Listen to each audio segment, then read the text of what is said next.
For the past 2 years, I've been on the search for my parents' 1967 Mustang that my dad custom painted when I was but a little boy.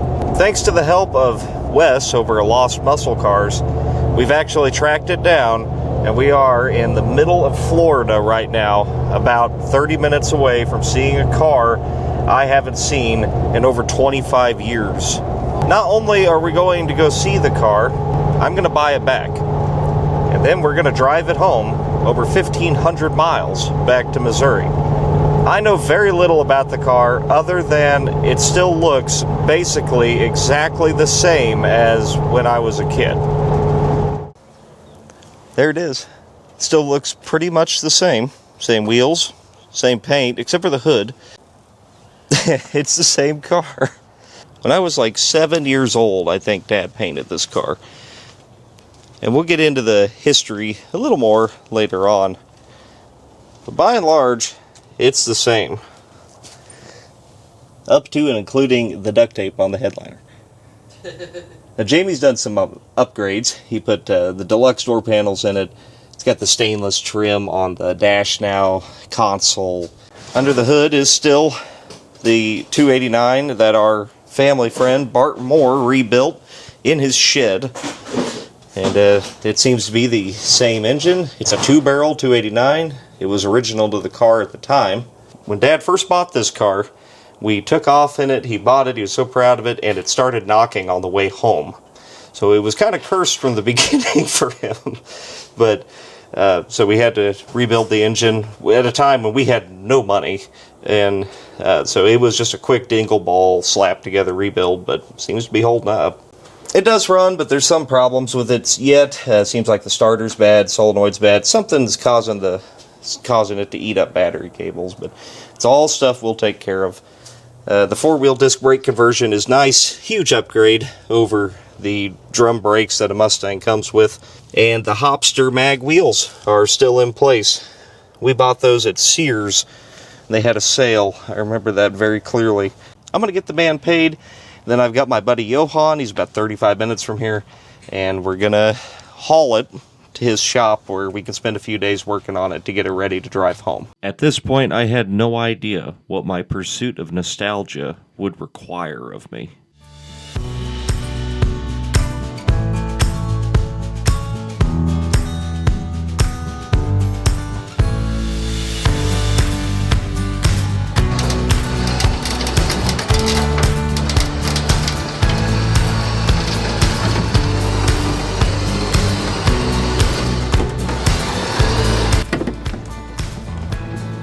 I wonder if these still don't roll down.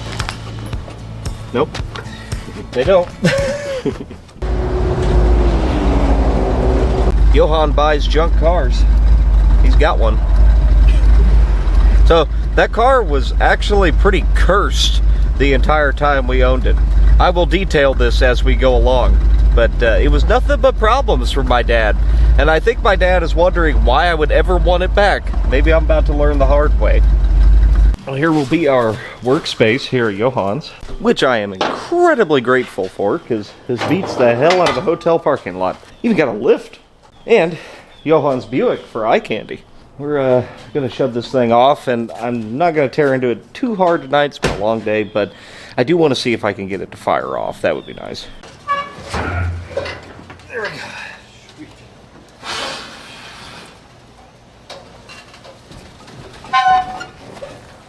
Now the car came with some goodies, such as the destroyed original hood and some trim and a few other things. That's why I had to bring the Suburban, because I wasn't about to leave that hood behind. Be a good wall hanger, nothing else. But I'm in here looking for a photo album. You got to see this. So that's the car when we bought it, at the place we bought it from, when the 289 blew up shortly thereafter. That's it at home when Dad bought the hood you just saw in the back of the Suburban. Oh, this is at Bart's house, pulling the motor, rebuilding the 289 with the 2-barrel still on there. I'd like to have them MT valve covers back. That was the interior at the time. Had a ratcheting shifter in it for a while, but I remember Dad put an original shifter in it. Here's the frame rails.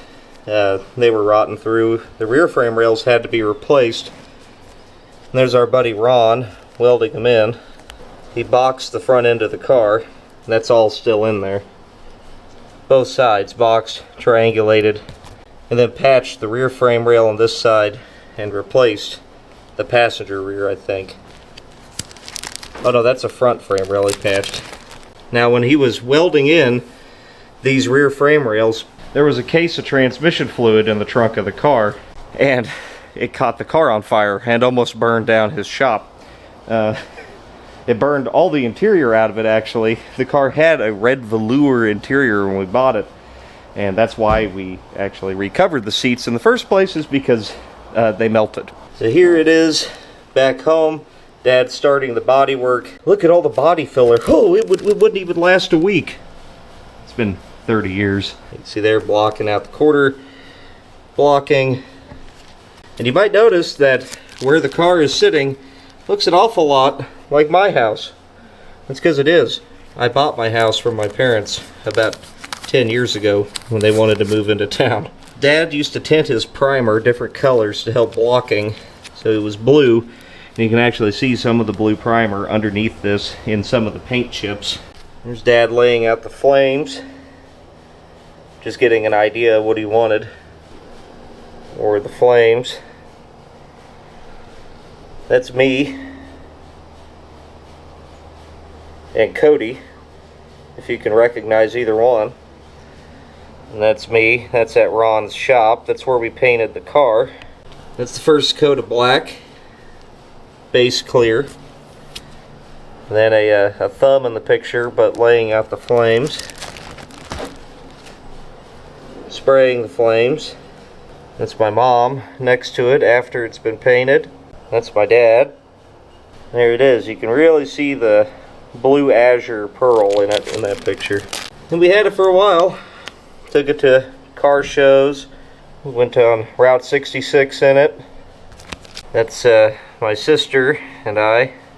That's my grandparents, 67, that Dad painted. That's Dad in the car again. There it is on 66. There it is with the Hopster wheels that are still on the car. We got those on sale at Sears about 1,000,000 years ago. But overall, the car is pretty much the same thing that I remember. It's held up remarkably well.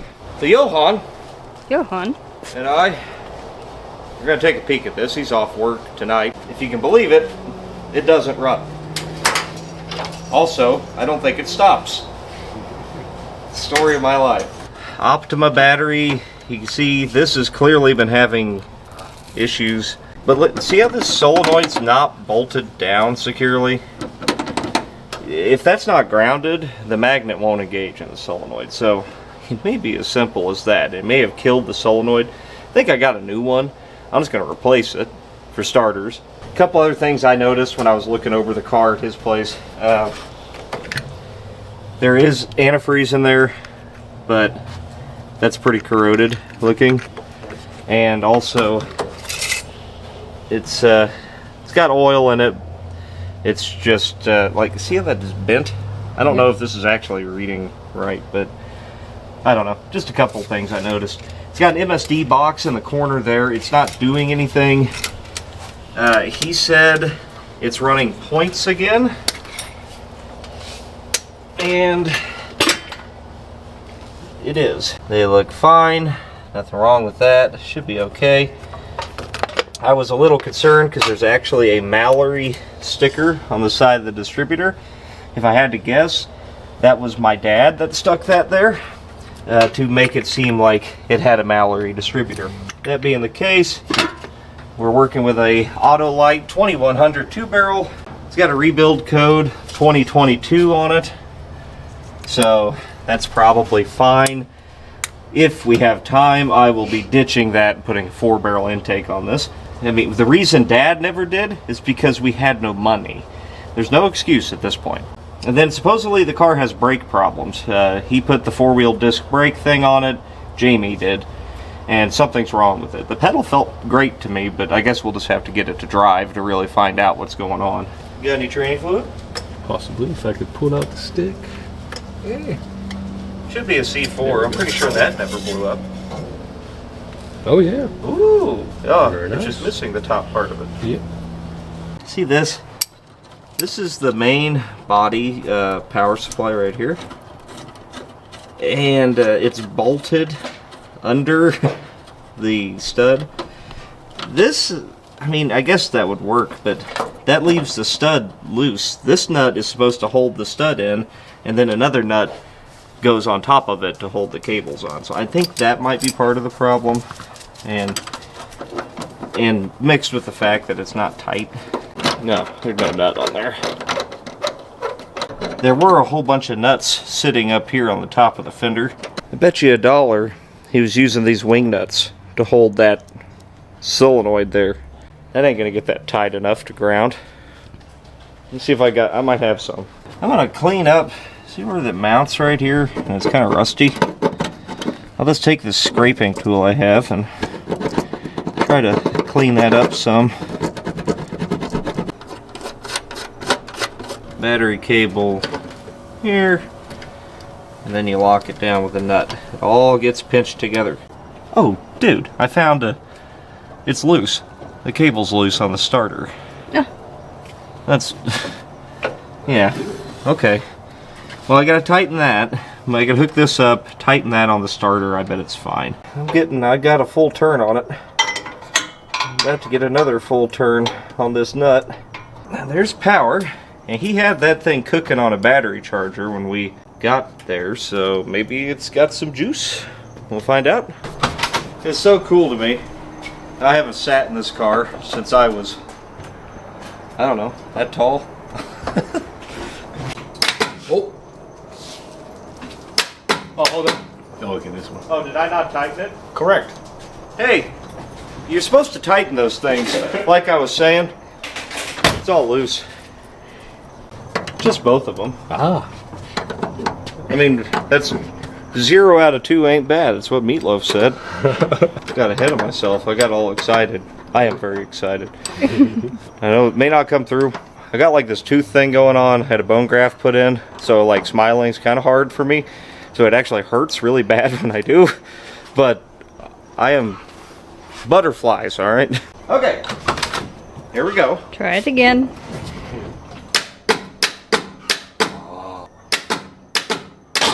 Ooh. Ooh.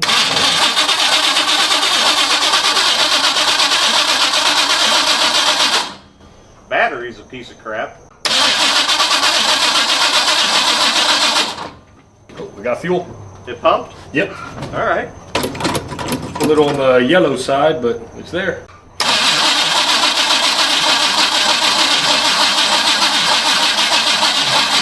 All right, we're gonna have to put a battery in it, but I think that confirms that it cranks. Yes. Is it leaking? I think I saw a little something. We can fix that with a Yeah. 4-barrel. Uh-huh. That fuel is definitely pretty gross. You know, that starter may be actually. Those are very hot. Look at that. Perfect fit. Jesus. Ooh. Is this thing necessary? Here, let me.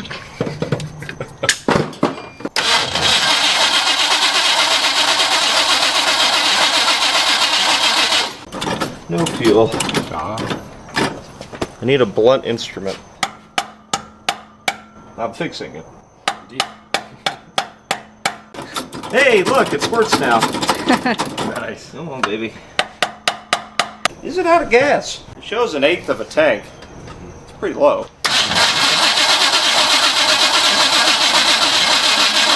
It does have the quick release fuel door. It didn't have that when we owned it, but that's a big upgrade. I like that. So we'll put a little gas in the bottle to bottle feed it, and then the fuel gauge shows pretty empty actually, so maybe we should actually put some fuel in the tank as well. Smell it. It smells like gasoline. What about it? It's a good smelled start. Like old gas. Oh, the car? Yeah.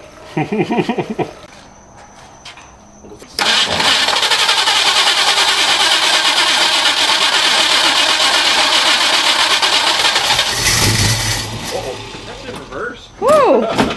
Hey, I think now it's in park. I'll put my foot on the brake.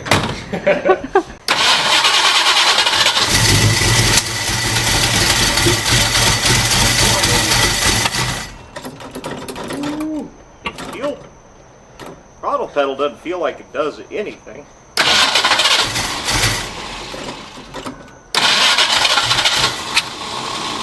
We're just now filling up the depth filter all the way, so we'll continue to try our luck.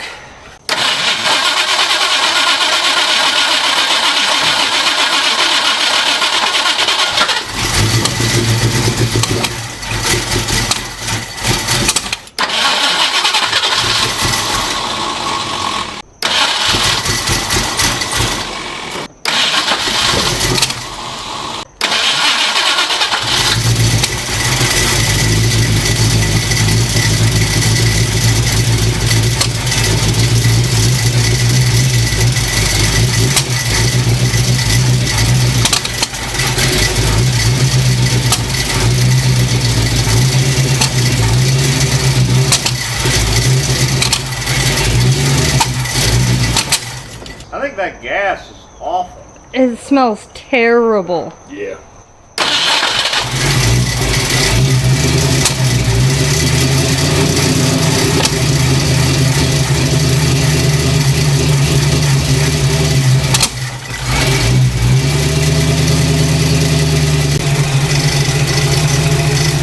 Well, it is alive.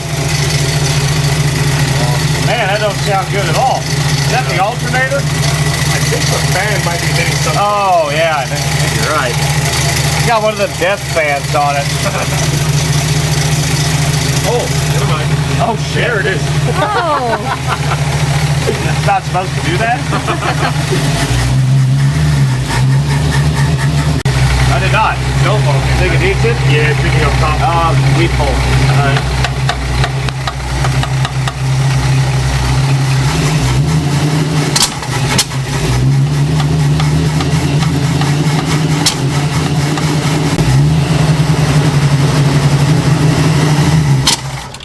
Oh, How does that water pump feel? I don't know. It looked a little wobbly. It did. I agree. I guess it feels alright, but something up here is grinding. Mm-hmm. It's alternator, water pump, something like that. Engine itself sounds fine, which is good. I mean, it's not noisy, no ticks, knocks, nothing like that. Sounds great. Runs like dog shit. I think the carburetor probably toast. The fuel pump is leaking. It's actually bypassing out of the weep hole on the top. This thing's been sitting a while. I mean, I'd say at least, I don't know, at least 5 or 6 years. I mean, I know the carb says 22, but I don't know. Maybe it got put on in 22 and never started again. What about like lights and stuff? What do we got here? Yeah. Sweet. Headlights? Headlights? Oh, come check this out. What? Uh, Oh. it's got red dash lights That's because pretty cool. fire. It's got fire flame window cranks because fire. My dad did none of this, by the way. We'll be putting that back. I kind of like the red, but my favorite thing about a 67 Mustang is that those are green originally. We got a rear turn signal, I think, no front. Brake. Let off. Yeah. The right one's a little funky. I think we got a ground issue on the right tail light. Yeah. And also, you might notice this. This is delightful. See that? See this? This part real, yeah. So the car came with a steering column. I might put one in.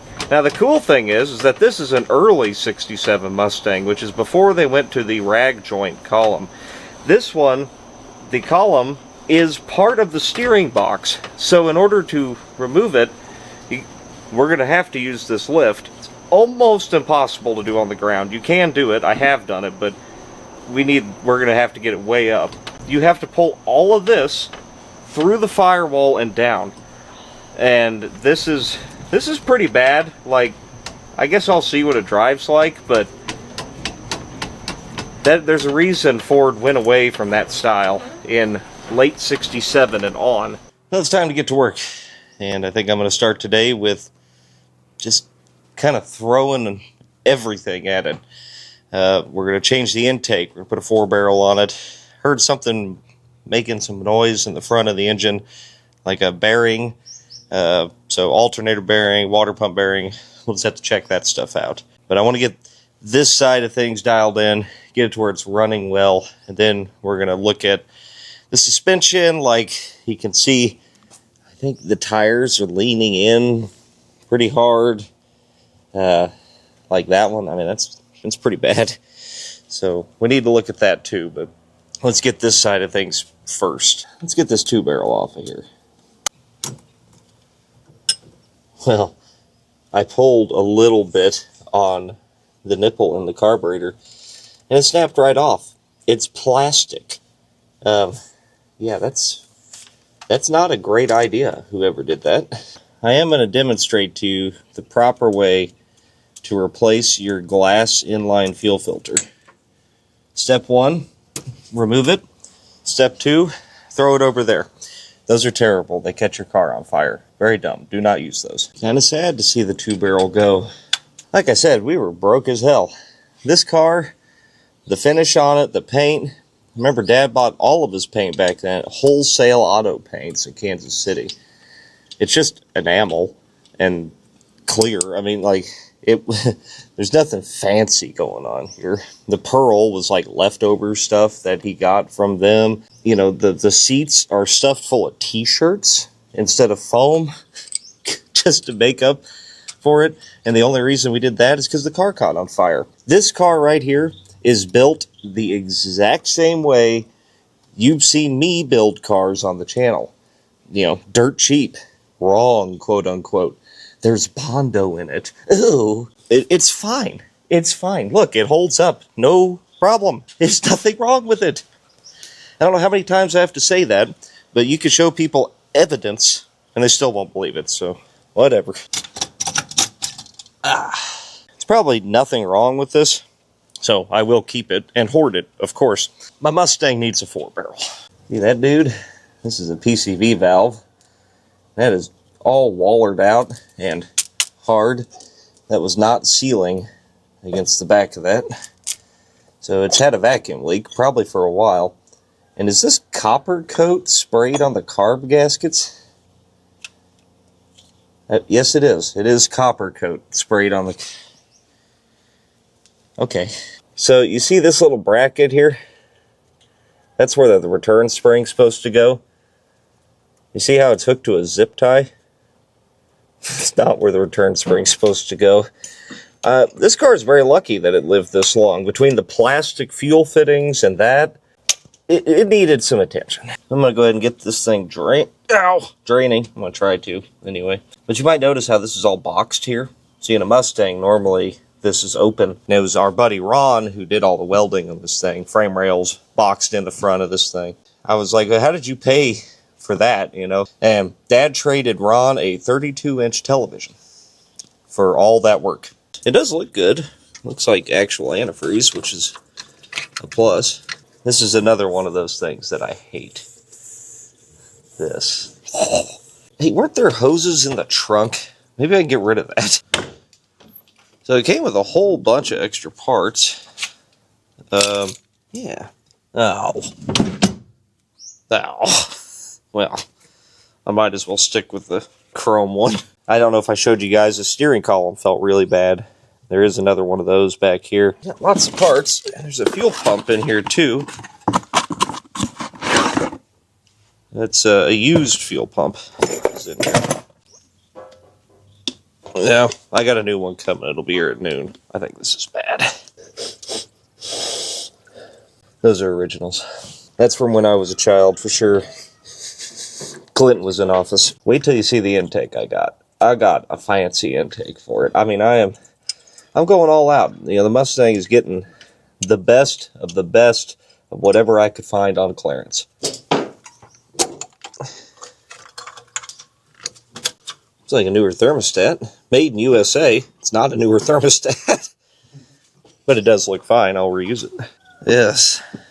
My stuff. Oh, yeah. Oh, it's so shiny. Polished Oh. jigs intake. Because it's fairly cheap. It wasn't that much. So I was like, yeah, let's do that. ABS 2 carb and some gaskets. Cool thing about doing an intake on a Ford is you don't have to pull the distributor. It'll just slide back and out. I do think the timing needs to be set on it. So maybe I need to check that out anyway, but at least for now, I don't have to touch it. Blows me away that nobody ever put a 4-barrel on it. They put ceramic coated long tube headers on it, but no 4-barrel. You guys remember these? I don't even think they sell these anymore. I bet Dad put these on. These bolt cap things. You know, they slide over the head of a bolt and they're chrome. They're like the worst thing ever, because all they do is trap moisture underneath them and then rot the head of the bolt off. Trying to pop this off here. This one is cast iron, of course, so it's gonna be heavy.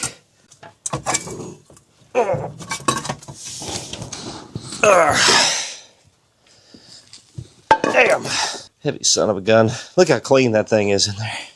Since Bart did it, it hasn't had a lot of miles put on it. And you can tell that Bart Moore is a man of culture with red silicone. To make sure to get all this debris out of here. And we will give it an oil change.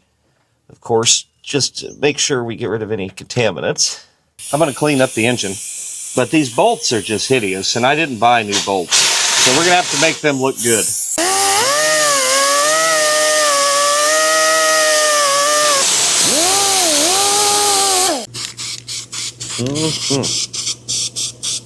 There we go.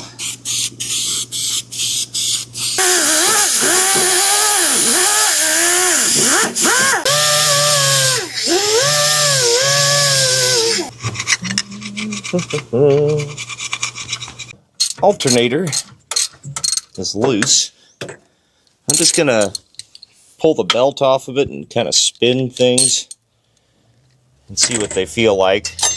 I'm just killing time waiting for them bolts to dry so I can put the intake back on. Let's give the water pump a spin. Let's get the battery cable out of it, but she's good. Shake, shake, shake, shake. Da, da, da, da, da, da, da. It's fine. Belt is pretty glazed. Could use a new one. It's not bad. I mean, totally runnable, but might as well change it. But the alternator, that was the noise for sure. Eek. I can't get the alternator out because of this spark plug wire holder dealie. I'm just gonna make that not be there anymore, and problem solved. However, the ground for the alternator is placed there. I don't think that's a really good place for it. I'm pretty sure it's supposed to bolt to the head. So I might move that around too. Just kind of improve the wiring situation a little. There, see? Let me show you what to do with these. You just throw those over there, and that makes that problem go away. Yeah, see how big the hole is on that eyelet there? There's no way that 1/4-inch bolt was securing that to jack shit. That should tuck right here behind the alternator mounting bolt. Clean up the mounting surface for the alternator so it'll ground properly. Let's make sure my new one from 000 AutoZone is the right one. It really doesn't sound any better.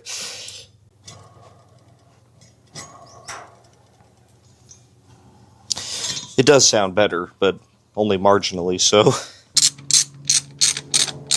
Now I'm going to get all these switched over, bolt new alternator on, and hopefully by then our brand new bolts are ready.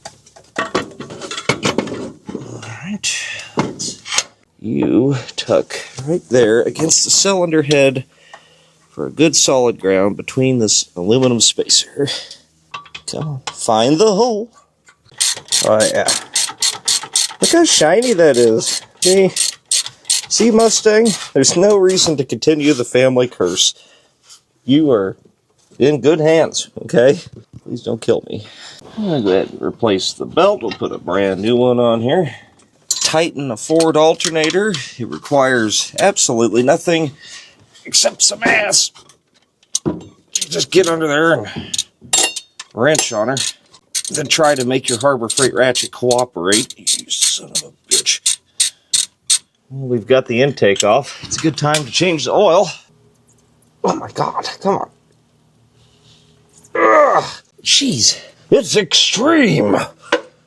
Oh my god, just come off. It's a freaking oil filter. These things suck, but they are a lifesaver. I've got a pair myself. I don't use them often, but when you need them, you need them. This is the hardest thing I've done all day. There we go. I'm getting it. Yes. Yes. Ah. You son of a... Amazing how good. Yeah, look at that. Very thin. Gas. Full of gas. That fuel pump's been bad for a while. I think my dad would disown me if I had a car with a flamed license plate cover. Is this duct tape? It is. There's duct tape stuffed behind the grill. That looks like Dad's handiwork. That's better.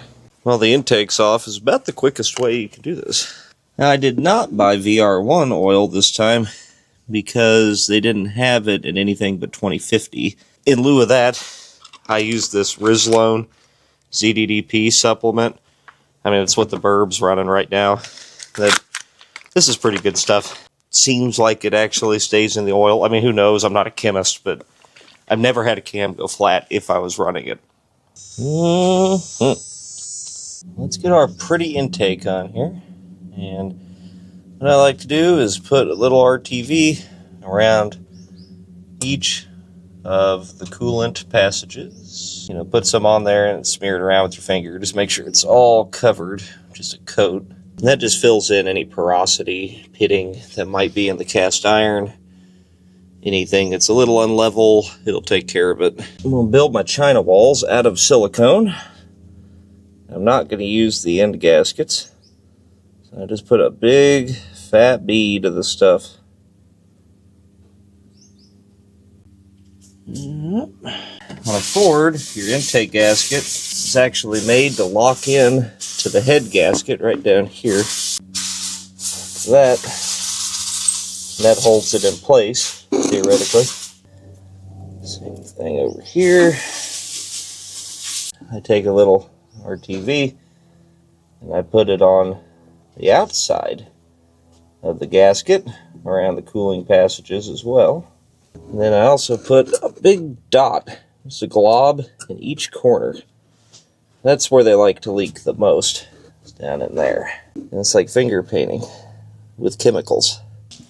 Wow. Fish it through like that. Hopefully it clears the valve covers. It does. Excellent. Looks pretty good. I think that'll work. Let me get some bolts. Seems like the intake fits pretty good.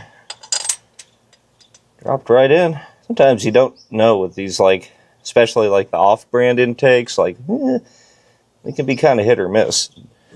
Pretty happy with this Jags one. I've never used it before. Anytime you tighten an intake or anything, always start in the middle and work in a crossing pattern. So, like I'll do this dude, right? Here, this one, then bounce back to this one. You don't really need to bust out a torque wrench or anything for this, just, you know, tight is tight. However, as you tighten it down, the whole thing's going to kind of lock and settle into place and compress that gasket. So, as you tighten, it's actually going to loosen the bolts you just tightened. So we tighten that guy. Now we start working our way towards the outside. And do everything just kind of in stages, you know. And once I go over, get them all tight, I'm going to do it again, tighten them all again, then probably check them for a third time. Then I shouldn't have to look at it ever again. The other thing to check when you put an intake on, make sure your squeeze looks good. See that RTV? How it's kind of just squeezed out in a nice bead around there? That's what you want. If you don't see any RTV squeezing out, then you probably have a void, and you're going to have to put some more RTV in there. I got a new crappy chrome water neck to replace the crappy chrome water neck that was on it. And this one's actually not chrome, it's aluminum, so they are a little bit better. These use an O-ring to seal, and that's fine and dandy, but I don't trust them at all. So I just put a little sealer around it. I put the O-ring in the sealer, that way it holds it, you know. I kind of glue the thermostat into the housing a little bit just so it holds it. Very carefully install this. I hate how Ford did this. I don't know why they would just put it on top like, I don't know, everybody else. You gotta get the bypass hose started before you can get it bolted on. Hope the thermostat doesn't slide down a little bit, causing it to leak profusely. That's Ford engineering for you right there, folks. Behold, my go-to carburetor for cars that I don't need to, like, be performers, you know. This thing, ABS2, they've got great throttle response. They're idiot-proof. You pretty much just bolt them to anything and the car will run pretty well. And that's what I want out of my Mustang. It's not a drag car. Just want it to be reliable. These are great for that. Anytime you use an Edelbrock carb, add the Edelbrock Hardline Fuel Kit. It'll let you run an air cleaner a lot easier. Because as they are here, it like comes straight out the side, and your air cleaner always hits the hose. If you use that with that banjo bolt, kind of drops it out the side. Plop that guy on. I got a throttle return spring bracket here. Everything seems to be kosher. Happy. Yes. Oh, good. I'm going to have to rethink all that, aren't I? Put a heater hose fitting on the list. Might have to actually do something better than that. Just got back from town. I got a heater fix. They only had a straight nipple, but it is shiny, therefore, you know, it'll get us home. Fortunately, the heater hose had already been bridged together with a piece of copper plumbing. Why mess with what works, you know? I'll just do this again. I just have to extend the hose slightly and then get it to go down into that. Something like that. I've done worse things. I got to run a new PCV valve, and then we got to change the fuel pump still. The factory PCV valve is gigantic. It's like a 1/2 inch or 9/16 hose. Well, I bought one for a Chevy. It's a 3/8 hose, and it'll go right on the carburetor up here. So you're hooking up the overflow tank so it actually does something? Yes, sir. It wasn't actually attached to anything. It's just there. We're going to put a fuel pump on it. Johan has jumped in. Is that all thread? Yeah. It is. I thought it was a bolt. I was wrong. Okay, well, all thread's cool. We gotta, I think it'd be easier to do the fuel pump if we move the power steering pump that's not doing anything out of the way. It still hasn't quite sunk in to me that I have this car again. It's not quite there yet. It'll come. I don't know. Maybe I'm just emotionally backwards, but it will come eventually. It just takes me a minute for things to sink into my brain. Yeah. Hey. Alrighty. There it is. Oh. Our custom washer. No! Thing. This is precisely cut that way. Yes. Oh, yeah. Still don't know why that's not hooked up, but we're gonna find out, I'm sure. I'm gonna guess this fuel is pretty gross.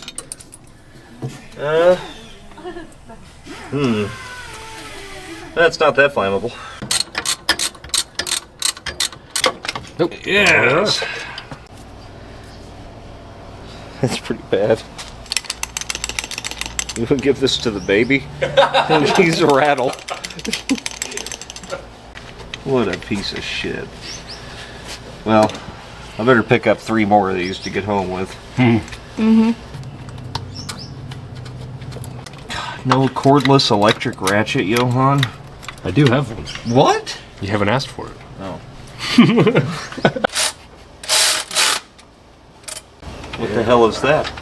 This is a battery-powered ratchet. Oh, yeah? Yeah. Oh, that's cool. We'll put some seafoam in here. Try to cut that varnish as much as we can. And I'll probably steal the rest of Johan's gasoline and dump it in here. Thin it out, give it our best chance. Good thing is that Mustangs came with a drain plug on the fuel tank, if we need it. Dude, the AutoZone AGM battery is made in Mexico. The O'Reilly AGM battery is made in Chicago. Oh. That's why I buy them. I figured they were the same thing, but they are not. Props to O'Reilly Auto Parts. God, I hate this. I mean, this thing is just... God, it's just awful. I'll deal with it for now. We'll see if it runs better like this, and see what it runs like. But I have a feeling we probably should like set timing and actually tune it and stuff as well. It's not on fire yet. It's a plus. Oh, yep, it's gonna be though. Alright, I'll just... There we go. Lots. We've made vast improvements. Let's see if it did anything.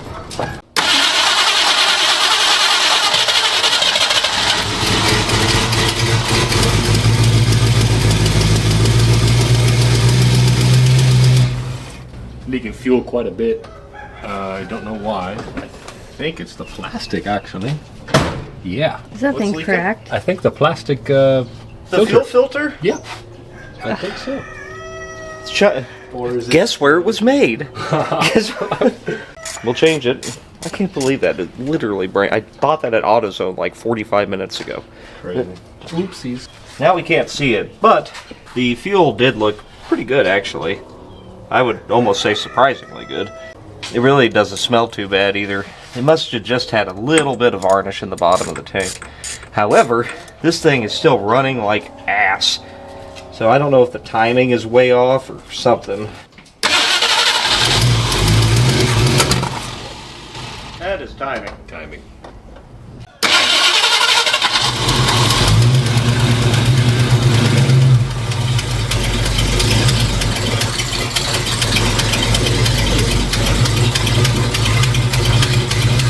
I don't see anything.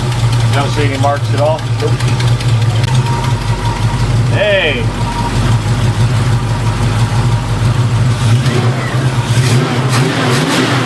Hey, that's a lot better. Weird! I don't see any mark on that balancer at all. Nope. I think we just do it by ear. Alright. Let me I gotta let it talk to me. No, it hates that. It hates that.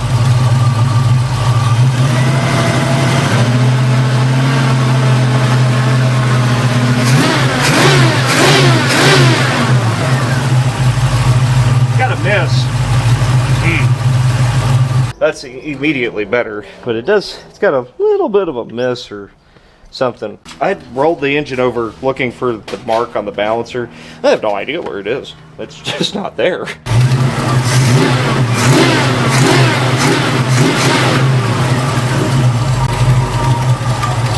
Oh, it hates that. Don't do that. Hey.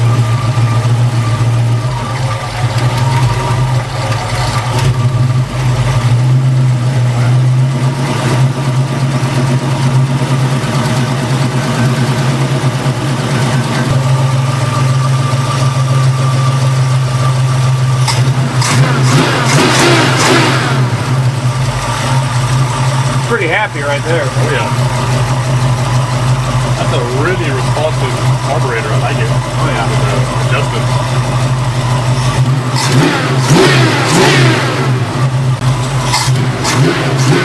That's running pretty good though. Let me see if it hot starts. That's going to be important. I'm going to shut it off and try to start it. No bucking, no dieseling.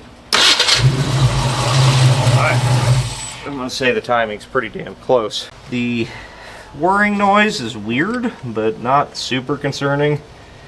Like, it's just kind of strange. The leaking coolant. You blow it off and see maybe. Because I see some splattered up, but I think it's just from the fan kicking up stuff. Yeah, let's shove a towel under there so mop it up. There's probably nothing wrong with the other carburetor, but now we have a 4-barrel, and that's way cooler.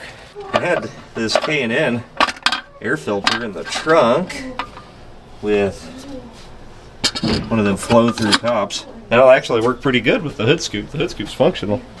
Yeah, trim this carb stud down.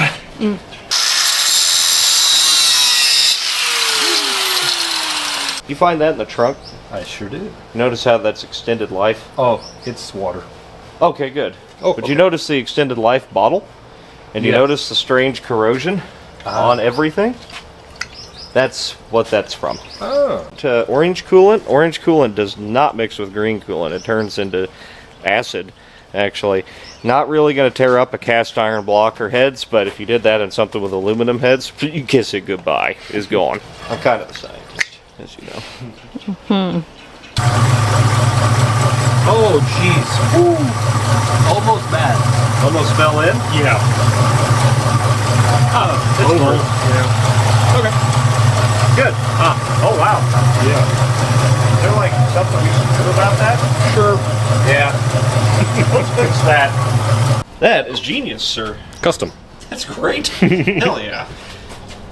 And Boom. nice. Excellent. Now we'll fall into the pan. I guess I'll try to take it for a spin. See what's wrong with it. That's the only way to find out.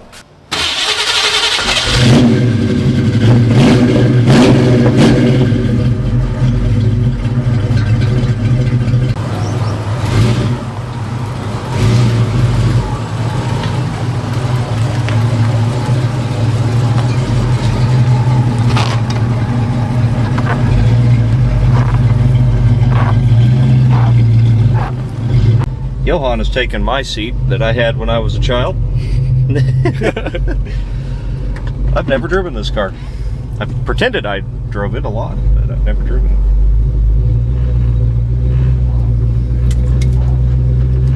Remember what I was saying about those emotions take a minute to sink in for me?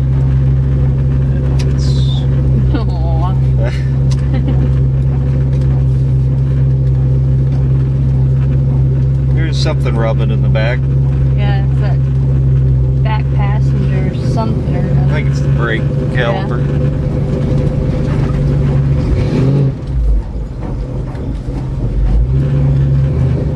That's alright. I'm not going to go fast. I just want to feel it out. See what we're working with here. So how bad can it be?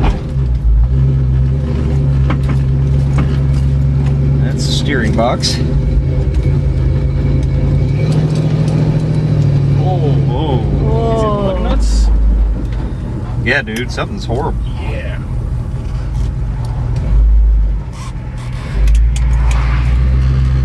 Well, we made it really far. What is going on back there? From the feel, I think probably lug nuts. Maybe.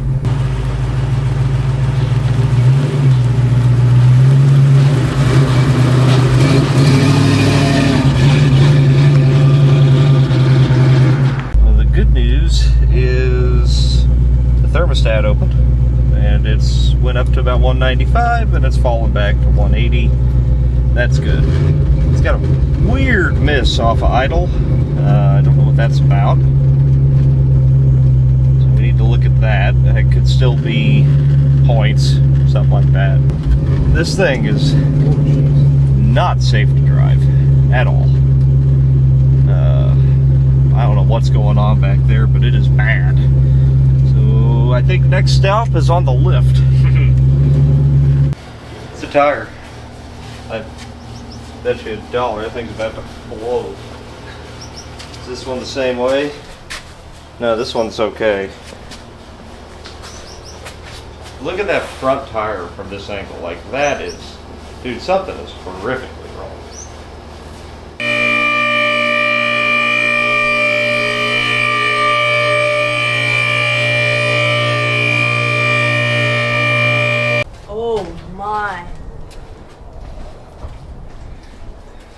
Oh yeah. Yeah, we found it. Oh. Oh. Yep. Wow. Well, that's the wobbly. Oh my god. Okay, there it is, dude. Yeah, dude. That's Wow. that baby is ready to Holy blow. shit.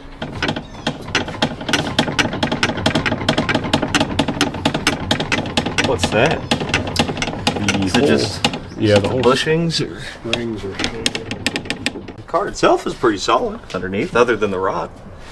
Oh, Both of stuck? them. Yeah. Okay, so we got like a prop valve problem or something. Hoses. The hoses are new. Is it maybe a poorly adjusted rod? Master cylinder? Yeah, like holding it on. Very good. Well, could be. I'll loosen the bleeder on one of them and see if they both go free. Yeah. Whoa, this is all wrong. That's the wrong kind of nut. Yeah. Pop the cover off and this just fell right with it. There's no way. That was the clunking I heard of it. Yeah. No way it would have even fit in there. Wow. Let's take the wheel off and then pop that loose. Yep. Because look how off-centered it is. It's almost like it's Yeah. around. I don't know. Could be worth a shot. The brake pedal feels great. So, I don't know. Oh, my God. Oh, my God. Who did that? Oh. Okay, I'm not hooking that up. Dude, I could do better than that, and that's not saying much. Okay, so it needs a frame rail, again. Well, just this one, actually. This one's still good, the one Ron patched. A little bit right here. No biggie. Just catch it early. Yeah. Yeah, this one's pretty bad. It needs a frame rail. Inner rocker over here, floor missing. Normal. Yeah. Don't matter, it was Dad's car, gotta remember that. How old's that tire? This is from the 53rd week of 2012. Are you kidding me? Yeah. Well, the one that blew up is from 2014. Ah. So, it's from the 31st week. Oh, no, it's from the 3rd week of 2014. I see. You think that's the old style date code? Yeah, I wondered. and it should be 02 on this one. Probably the same on that one. So those are the same tires that were on it when I was a kid? Definitely possible. We should Hang on, where's the... Yeah! Oh, the photo album's in the car. Oh. I bet they're the same tires that Dad had. Yeah, this one too. Same thing. You think they're that old? I do think so. I will say I've never heard of the tire. This one's newer? Yeah. So this one is a Touring Aspen. Oh, yeah. 2019. That's older. That's some old Michelin. That means I need to keep those tires. Those are family heirlooms. I mean, they do look like the same tire. That is absolutely the same tire. Look at the tread pattern. Yep. That is 100% the same tire. Wow. Holy shit. Let's see what it does. If it squirts. Yeah. So nothing now. Oh, dude. It's got sure. pressure held on it. It's just a pedal For sure. adjustment. Yep. Yeah. Oh yeah. I bet that side spins too. Hey, let me check it. Yes, sir. Nice. We just got to shorten the pedal throw a little bit. That's no Perfect. big deal. Let's make sure, I mean, nobody put tires on it in the last 30 years. Maybe we should check everything else real good. Dude, what the hell is this shit? Is that pipe fitting? I think so. It was definitely holding pressure, though. You can't argue that. That is true. Teflon tape on your brake, dude. Teflon tape. It's on every brake fitting. You don't use that for brake fittings. This one is the same. It's got reducers and adapters. Why? What? Wouldn't this just thread into the brake? I'm pretty sure it will. It will. Yeah, dude, because these brake lines, they have a cone in them. They're tapered. You just thread the line right into it. What the hell? I'm not going to mess with what's working. It is working. Yeah, we better take a look at this. I think it's just the giant castle nut that's keeping that off, but... Dude, some of these brake kits, though, you get off of eBay and stuff, like the disc brake conversions, they are super sketchy, and that's probably what all this stuff is from. Oh, damn. Oh my god. Oh, damn. That's... Dude. Wow, this is not the right washer. I don't know if you can see that on camera. That is bent. He cranked that. They must Damn. have hit that with an impact. Like, Seriously? yeah. Wow. You don't gotta do that. Not for bearings. Almost broke the keyway off of it. It's not packed with the shit. Yeah. It honestly looks like it's gotten hot. Yeah, it's Probably because it was 200 foot-pounds of torque. right.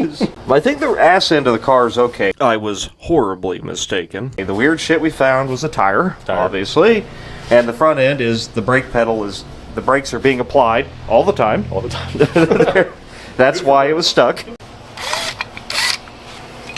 Yeah, you see that? That's not supposed to do that. That's supposed to be on here. You know, keeping dust out of it. We're doing a proper shakedown. This is what you do to figure out if you're going to die in your car. That's tight. Lower ball joint's good. Good. Looks like the control arm's doing its thing. I don't see any major deflection. We just messed with these cam bolts here, and then, well, this one's already maxed out to pull it away. I think it might have one more position to go. I don't really know what's going on. So I was just digging through the parts stash that it came with, and I noticed these say old plugs, and these are Autolite Platinums. Platinums are no bueno with points, for sure. And in the box are these AC Delcos, which look like brand new. Yeah. I don't think there's anything wrong with these. So, we get a hair up our ass. I may throw these plugs in here. That may help the stumbling problem we have. Dude, these are the plug wires that Dad had on it. Yellow Excels, of course, like everybody in the 90s. Wow. Yep, I'm not going to put those on it, though. Those are horrible. Best paint job in 2017. We should put this tire somewhere safe, like somewhere very far away. Ah, dude, this thing's... That's terrible. Huh. Whoa! I mean, I don't know. I'm not an expert, but... I feel like that caliper should have a little bit of tension on it. I don't think they're working or doing anything. Thank you. Yes, you do need You are right, actually, yes. another one?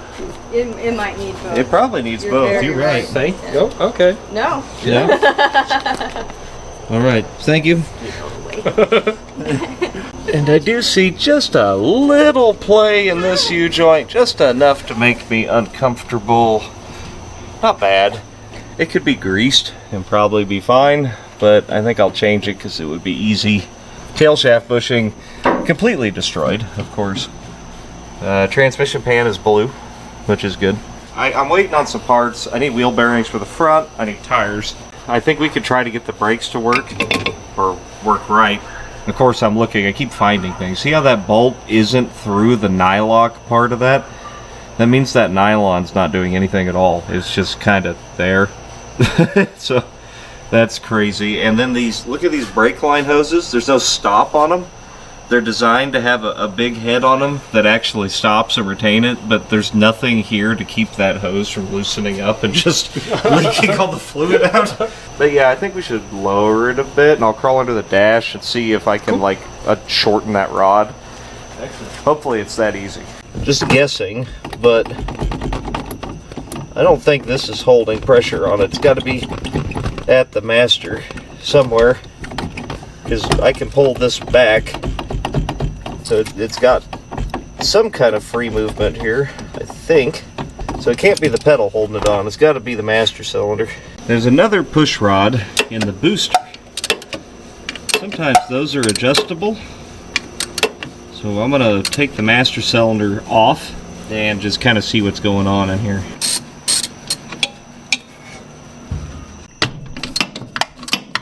So I'm looking at it. It is an adjustable push rod, but it looks to me like it's kind of wound in all the way already. Let me try to stick it on and see if I feel it like push, you know? So we'll just slide it on.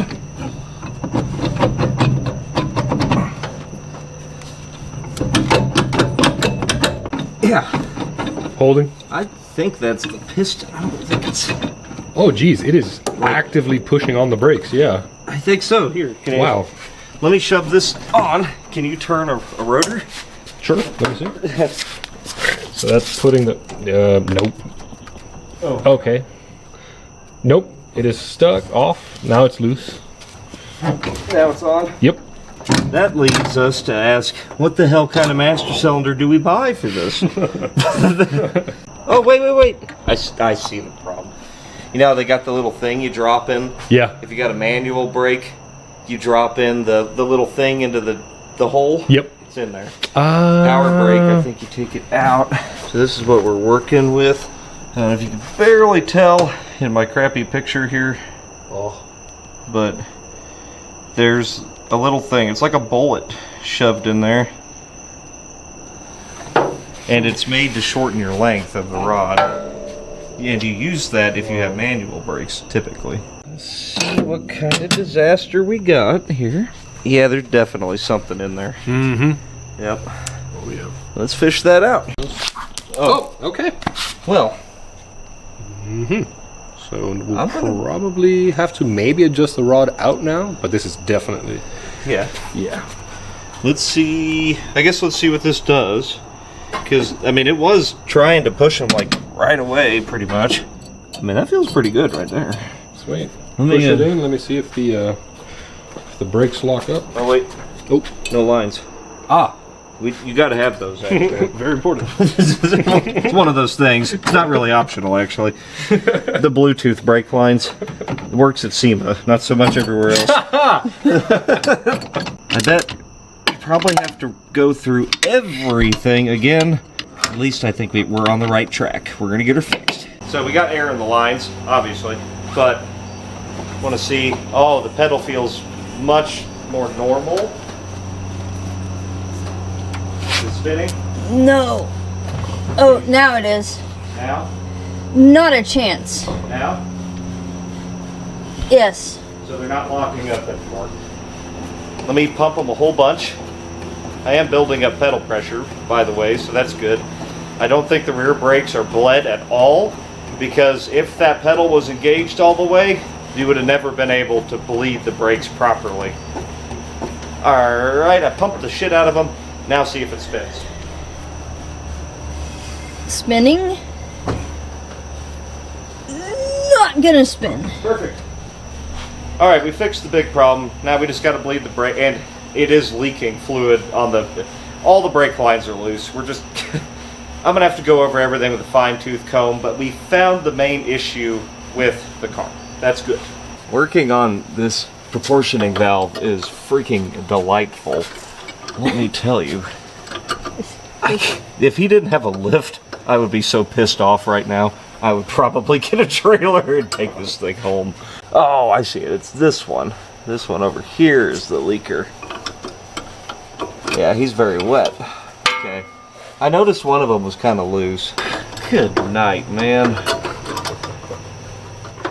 Well, back after it today, Johan has this, like, job thing he has to go to. I gotta change this one brake line here. And, or look at it or something, I don't know. See this? See how the line is loose? The nut is tight. And hopefully that means it's not cross-threaded. Judging by the rest of the work on the car, wouldn't surprise me. The best possible thing that could have happened with this car is that it became undrivable and therefore couldn't kill anybody. Looking at this brake line here, why it's leaking so badly. It's been leaking a while. It's got a lot of corrosion built up on it. The one thing I do notice is that all of these lines are stainless. The stainless lines, they don't conform as well. Like, they won't smash down and work as good. Always found if you just, you know, take them on and off, tighten them, loosen them a few times, then they seal. That could very well be what's going on here. However, I can't get to the damn thing hardly at all. So I think what I'll do is just make a new line. And I'll take this nut off of this side here, and I'll just make it out of a regular steel line, and hopefully it'll be soft enough that it'll just conform and smush down on there. I cut the tube nut off of the old line because I need this bigger size here, but that means I'm going to have to flare one end of this again. And I'm spoiled by my SUR&R flare tool at home, So we'll see if I can make do with this. I rented this flare tool from AutoZone. I hate these things. If I remember right, just tighten this down in there. Pull this thing out, the little adapter, and then you run the pointy end into it. I think that makes the flare. It's been a long time since I've used one of these. It's kind of ugly, but it worked, I think. It should seal, maybe. At least this is the one that's on the master cylinder. I can get to that one. Get this thing as tight as I can. But looks pretty good, considering I didn't have a tubing bender to work with. Unfortunately, Jess and Johan's wife went off to go look at plants and flowers and things. So, by myself. I don't have anybody to help me bleed them. Maybe they'll gravity bleed. We'll try it. I guess let me hit them a few times and see if it starts puking. Feels better already, I can tell you that. Oh, yeah. Actually, they pumped right up. They weren't doing that last night, that's for sure. Let's take a peek. Are we wet? We are, but are we wet from before? Or are we freshly wetted? I just put a rag under there, hit the brakes a few times, and I don't see any droplets. I think we fixed it. I must have just been seeing leftovers or something. There's no way it could be that easy, right? I mean, I don't ever touch brakes without just tearing the entire thing down to nothing and starting over. But, hey, maybe I'll break my dad's curse with this car and it'll actually like me. Come on. Remember me? Are we cool? You gonna gravity bleed? You gonna be cool? Wow. Holy shit, are you gonna gravity bleed? That's, yep, wow. That seems like too much. Oh, there was some air. That's good, it's working. I am gonna let that thing do its thing and bleed itself. We'll do that on all four corners and see what the brakes feel like. They didn't feel terrible before, so they might be alright. Still just dripping away back there, so I might as well do something with my time. And that something is going to be removing this other stupid spark plug holder thingy. Ugh, I hate these things. And I'm going to get rid of the platinum spark plugs that are in this thing. Ditch those, put those AC Delcos that were in the trunk back in it. Look, AC Delco, GM, whatever. Brand doesn't really matter, but material does. A platinum plug it's not made to burn with points. It's not going to work. You're trying to 9.5 volts. You're trying to spark platinum. Platinum is not as conductive as copper. Copper doesn't last as long, but it's easier to ignite, and that's why old cars used it. Don't put fancy spark plugs in your car unless you got a fancy ignition system. Let's see what these look like, if anything. And clean as a whistle. Lean.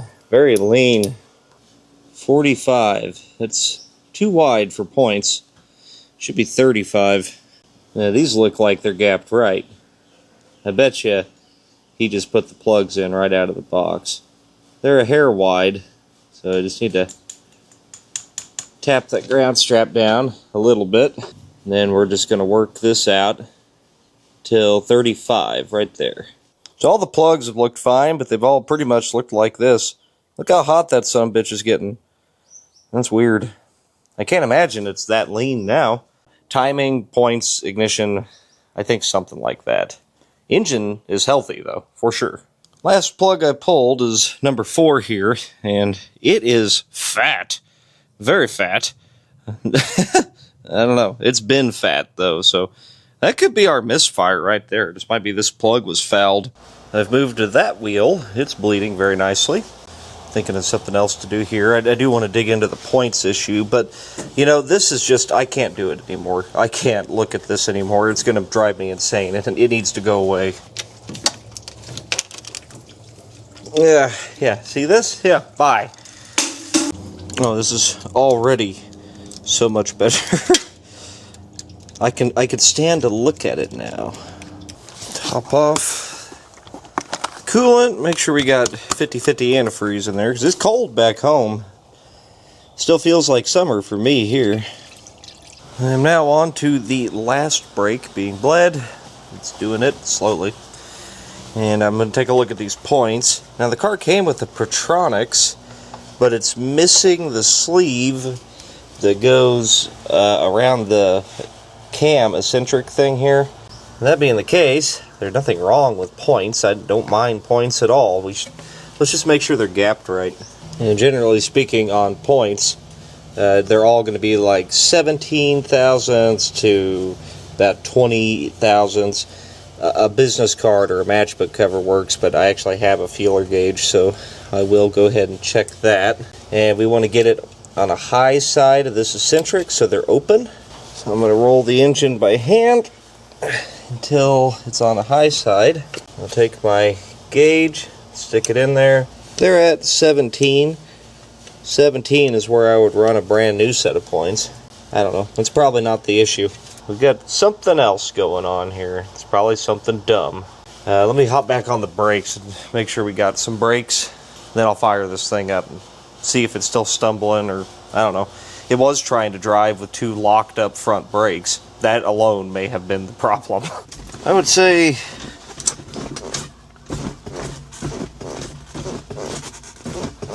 they actually feel totally fine. Okay, well I am going to fire this thing up, and we got to burp the cooling system. And while we're doing that, we can fiddle around with it, see what's going on with the stumbliness it's doing.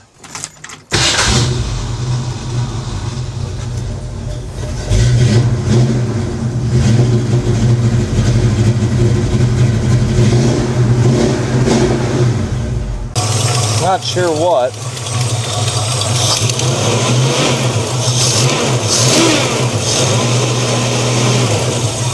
Just unhooked the vacuum advance. Kind of the only thing I was thinking of. Yep.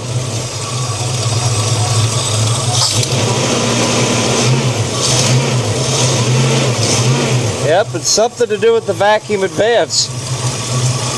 That's a ported vacuum port. So when that comes right off of idle, it provides vacuum to it. It's got way too much timing. It's pinging. That's what it's doing. Yep. If I hook it up to manifold vacuum, it just straight up dies. So either I have too much timing in it, it's very possible, or that vacuum advance is bad and is just whole hog all the timing as soon as you hook it up. It seems to run fine without it. I might just not run it.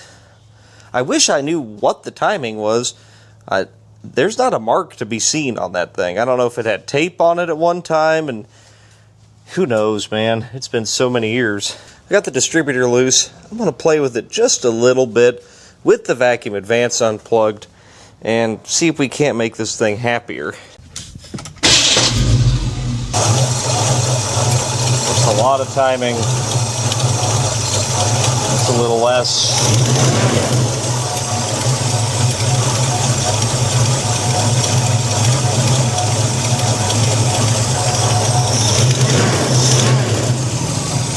Pretty happy there.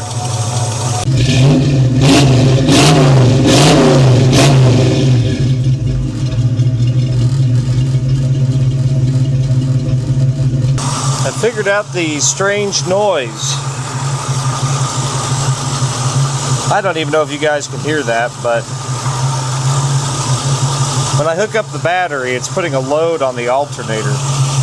And then the alternator bearing is squealing. Let me make sure that it's not like going full tilt charging all the time. An alternator on a car should charge anywhere from like 13.8 to like 14.5 volts, somewhere in there. Yeah, she's charging a lot. I mean, that's acceptable. That's on the high side of what I would call cool, about 15 volts. If I rev it up, what does it do?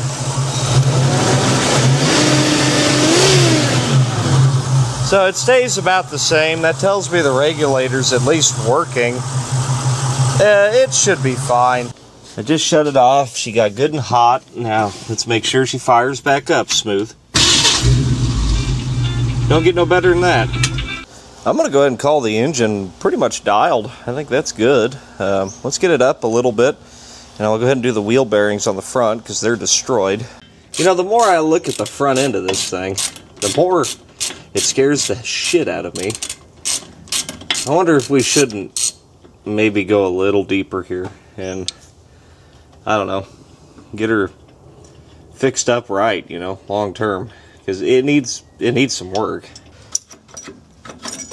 Pads still look great. They should. They're new. Oh, that was tight. Yeah, see, this side is fine.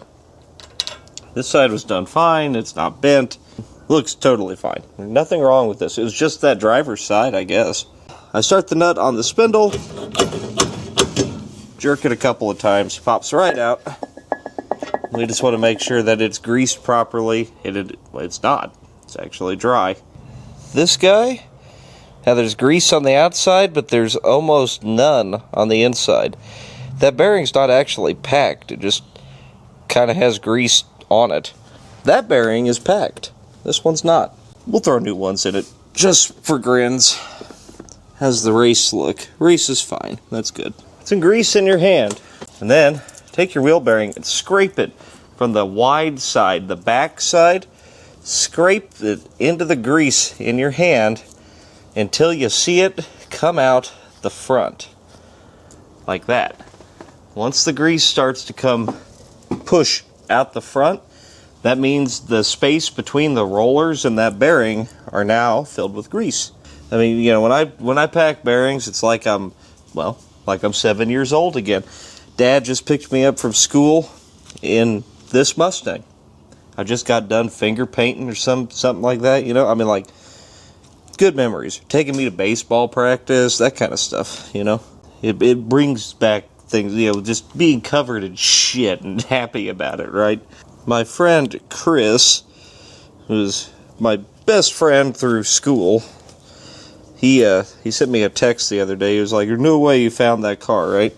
And then he had his own story about it that I don't think I could summarize it any better than he said it. I better read it off to you.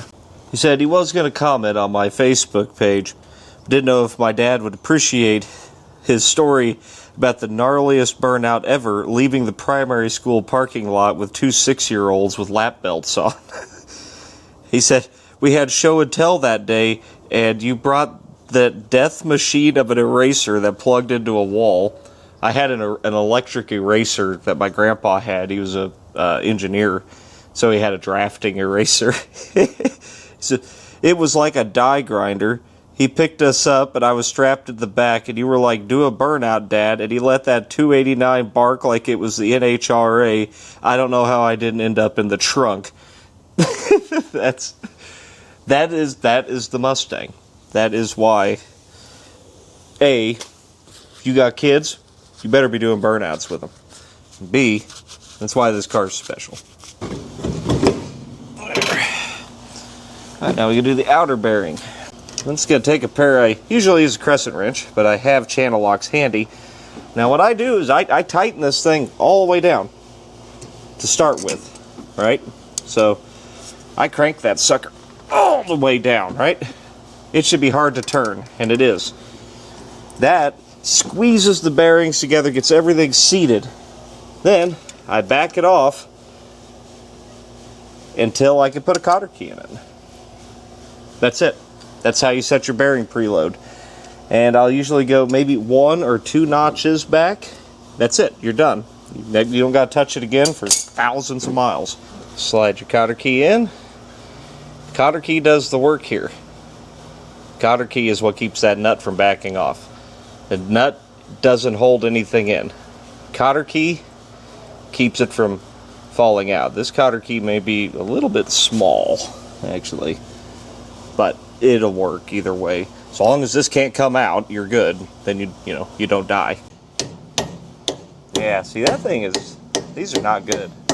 And see, it's just a quality of parts issue here. If I just very lightly take my channel locks here and just kind of bend this outer rim, just kind of, I don't know, make it not so round anymore, it'll kind of bite when it goes in. It should require a little bit of force to get it in after this, and if it requires a little bit of force to put it in, it'll require a little bit of force for it to fall out as well.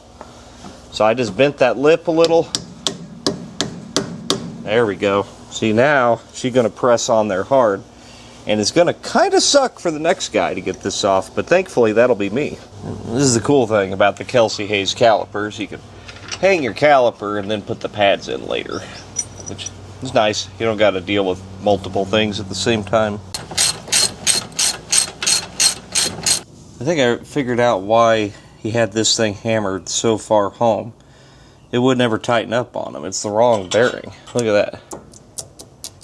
That's not cool. That would never work. This is the outer bearing from the other side. I mean, you can physically see a difference in the size. See how that fits? Like that? Or this new one I got?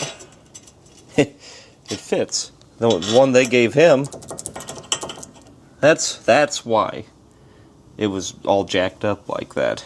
Don't trust the Chinese eBay disc brake conversion. Just don't. You got to verify everything. Kind of running low on things to do at the moment while I wait on more parts. And I need to get these tires mounted up.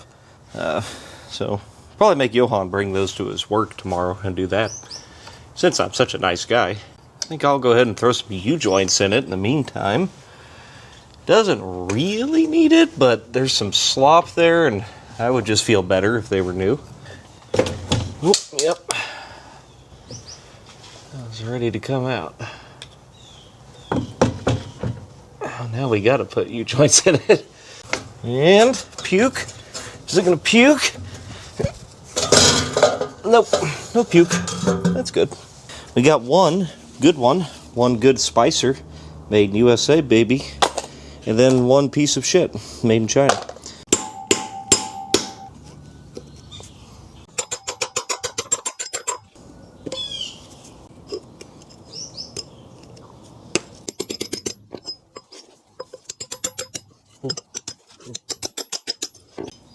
There you go. See? You don't need special tools to do this shit. A log works. And I'm going to make sure to angle the grease zerk away from the yoke. That way I can get to it with a grease gun.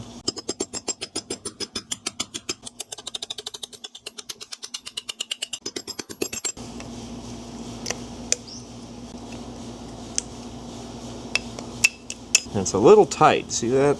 Yeah, it's kind of weirdly tight. You can relieve the yoke.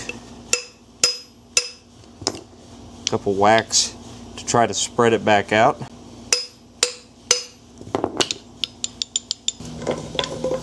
U-joints are wrapped up.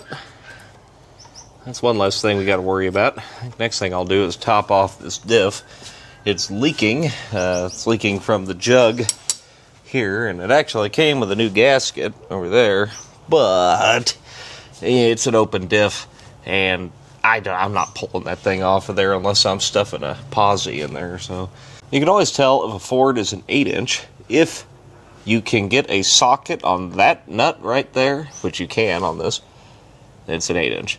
If you can't, you got to use a wrench. It's a 9-inch. I tried to look up and see what the gear ratio is, but it's usually on that tag, but it's not on this one. That rear U-joint must have been a little worse than I thought, because it actually feels significantly better now. It feels so good, in fact, that I could tell the pinion bearing's destroyed, but we're going to ignore that part. There you go, you son of a bitch. Alright. Stick my pinky in there. Yeah, that's pretty dry.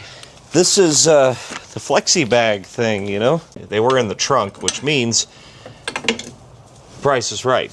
Now, it is $75,140, which is the wrong gear lube for this. But the price was right, so that's what's going in there. So you fill this up until it comes out. And then you're good. It's really, really low. That was a full quart. The bag is nice. I gotta hand it. You know what?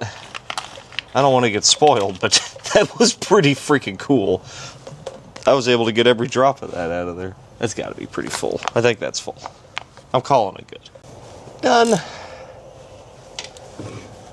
Oh yeah, that sounds delightful. I am going to get rid of this MSD box that's in here and doing nothing. Might as well eliminate it. I pulled all the nuts off. Why isn't it coming out? It's apparently quite in there. This is delightful. There's very little room in here. I wonder why the MSD box kept dying as it's mounted right next to the header. Come on.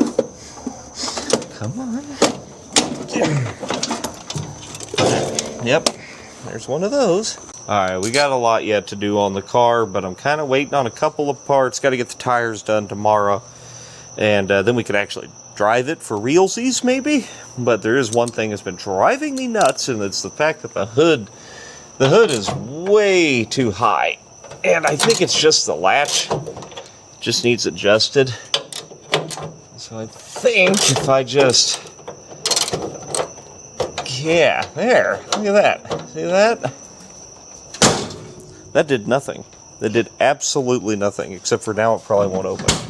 Oh, it's still on. Look at this shit. Why does it... So if it's not the latch, what are you hitting? Oh. The radiator cap. Well, we found it. Is it because it's got this big dumb aluminum billet radiator cap? Can't move the radiator. The radiator is what it is. I might be able to take the cover off of this though and gain a little bit of ground.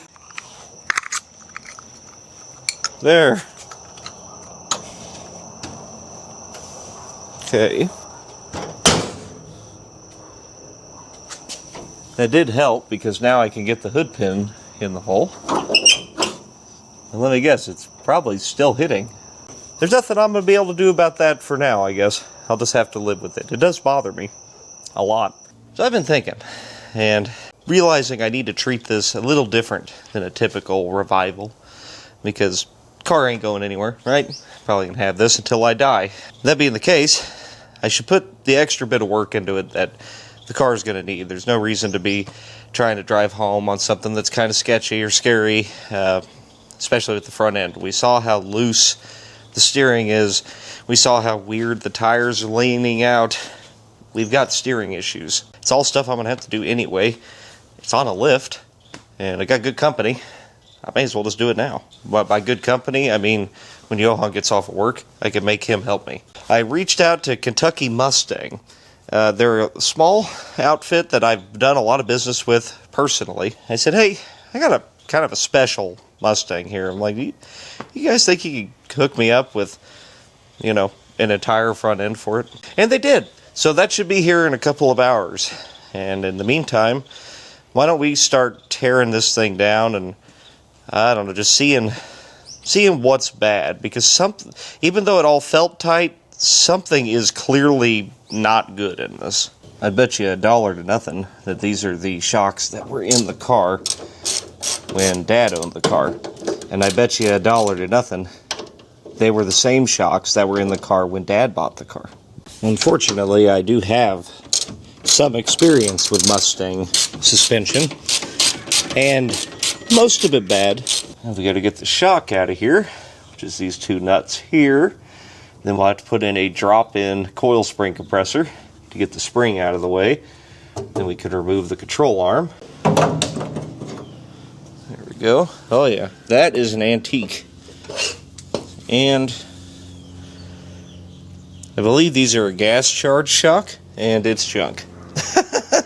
Yeah, like, see the giant rust hole here? We're not even going to think about that. That's fine. Let's get the shock tower brace out of here. Thankfully, it came with a brand new chrome one. There we go. Get this out of the way. As we can see now, the front suspension is very relaxed, but not relaxed enough. These springs have got a ton of weight on them. I trust this spring compressor about as far as I can throw it, but that is pretty far, I guess.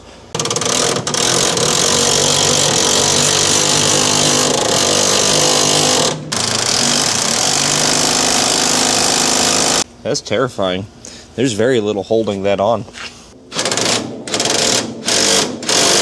Well, it's compressed. We'll have to rethink that. I love how it's pointing directly at me. That's great. Love that.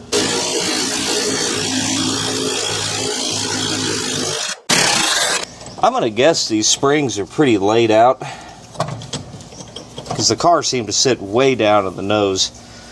And it's a factory V8 car, so they're not 6-cylinder springs. They're probably just completely wore out. But with the spring out, now we can remove the upper control arm, lower control arm. We do everything and not have to worry about things, you know, ejecting into our craniums. That sucks.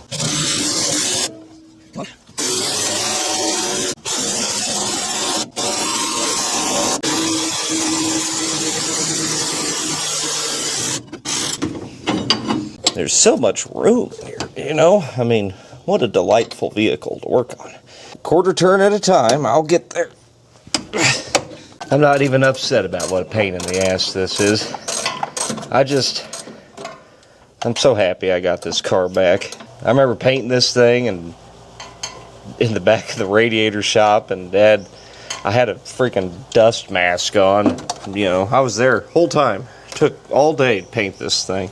I watched him do it. I helped as much as a 6 or 7-year-old can. I just remember thinking, man, my dad is pretty goddamn cool. You know, that's what he always was like. He wasn't worried about every little safety detail or worried about, oh, the car's got to be perfect. It was never, ever about that. It was about make a cool car and let's enjoy it as a family. And, you know, other kids, you know, they always have their heroes, right? Like Batman or Superman or whatever the hell. I just wanted to be like Dad. That's simple as that, because my dad's cool, still is. I mean, look at this thing. You know, he just mailed that in and popped out one of these, you know. That's cool. Aha! Look at there. The control arm just fell right out. These control arm bushings are pretty shot over here. That one especially. So here's my plan, since I stupidly already did the brakes, right? I'm gonna knock off the upper control arms, bolt in the new upper control arms, and then I can hang the spindle by the upper control arm and then work on all the stuff on the underside of things. That way the brake doesn't hang, and you know, you don't want to hang them by these hoses, and I don't really want it above my head hung by a piece of wire or something. It don't matter to me which way you come out of there. There you go. Man, if I had a nickel for every time I've had to buy a damn pickle fork on the road, I'd probably have enough to buy a pickle fork. That was not in there very good. That should have fought a lot more than that. I have one of my new control arms from Kentucky Mustang. See how they're even painted correctly? That's freaking cool. It's going to look really nice in this car that's not. I got everything. I mean, new coil spring saddles with bushings, everything, and they come totally assembled, ready to rock and roll, which is much appreciated, because anything that saves a little bit of time is something I'm into. And I can get this bolted in at least. No, I need to paint it. I must paint it first. I'll steal some of Johann's spray paint. Yeah, that's all brand new now. Yeah. Brand new, rebuilt, fix that rust hole right up. Yes. So the funny thing about these Mustangs and most other Fords, see how the grease zerks just point straight out the side? You actually can't get to them once you install this. Somebody's cut holes in the apron to grease them, which is nice, but that's still a pain in the ass. This kit comes with 90-degree zerks. I'm going to try to install those just to make life easier later. I'm convinced that nobody knows what size a grease zerk actually is, because I swear none of my wrenches ever fit. Alright, here you go. Now I'm going to go ahead and tighten it down, and then we'll seat the spindle. There we go, like that. This will hold everything together while we work under the car. I think I figured out where the slop is coming from. It may not be the steering box. This is the control valve for the power steering. Ford used this mess of a design. If I turn the wheel like that, look at that slop that's in there. That slop right there. The bushing in the steering column is definitely wiped out, but boy, that would be a lot easier to do. Now, Kentucky Mustang sent me a Borgeson steering box to upgrade this thing, and I'm all for it. I don't know if I want to do it now, especially if I don't have to, if it's not a safety issue. I suppose I'll start with the stuff that I know is in need of replacement, and that's going to be the strut rod bushings. This one's okay, but this one's not. This one's pretty wasted. The strut rods control caster, right? So we're going to need to notate where they are adjusted right now. I don't think the caster's that far out of whack. Caster is how far back or forward the wheel is in the wheelhouse, and I think they're fairly close. You might notice that this one is completely maxed out. That's not a good sign. Then the control arm itself, these cam washer and bolts here, these are what actually align the car. We're gonna have to salvage those because I don't believe I have new ones of those. Then obviously eliminate all of this, get rid of it, and reconvert this back to just a manual steering style. Maybe use the Borgeson power steering box that we have. I am hesitant to do that only because these steering boxes are way up in there in the dark void, and I'll have to pull this header, I'm almost positive. It's just a matter of how big of a can of worms do I want to open. And I'm not sure yet, but we'll figure it out. Also, there's a cotter pin missing out of that tie rod, so that's safe. And on another somewhat unrelated note, I would like to change this starter while I'm down here, because look how close that is to that header. That's just going to cook that thing on a long drive, and we will be losing a starter at some point. I've got a mini starter for it, so may as well use it if I got it. If I don't clean up the threads on these things, they ain't never going to come off. Found this antique can of PB Blaster in Johan's shelf. Let those soak for just a minute.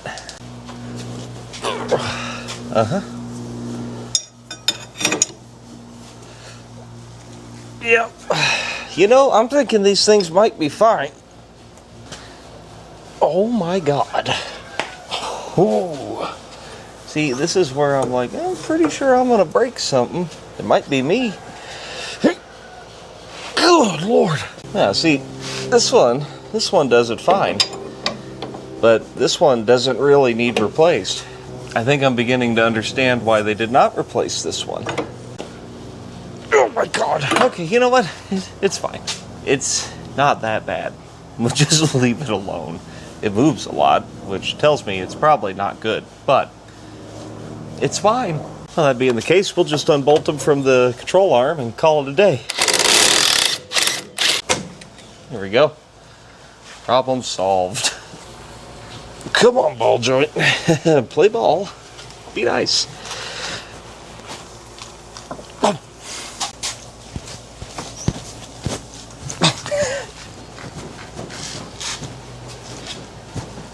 Oh, jeez.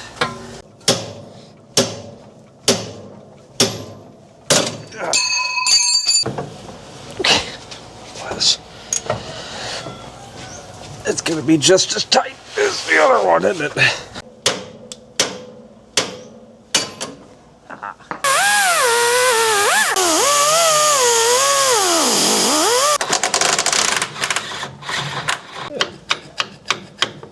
Leave.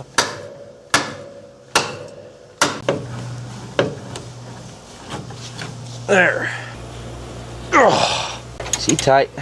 I think it would probably go if I could weasel an impact onto the nut. I can get on that with an impact if I remove the drag link, and I was going to do that anyway because I've got all new stuff. The idler arm's got some play in it, and figure new tie rods and stuff wouldn't hurt anyway. So let me go ahead and remove the steering linkage, and then we'll come back to that one. Oh, pickle fork, where are you? That's not a pickle fork, silly. This is a pickle fork. That's a ball joint separator. Can't you tell that they're completely different?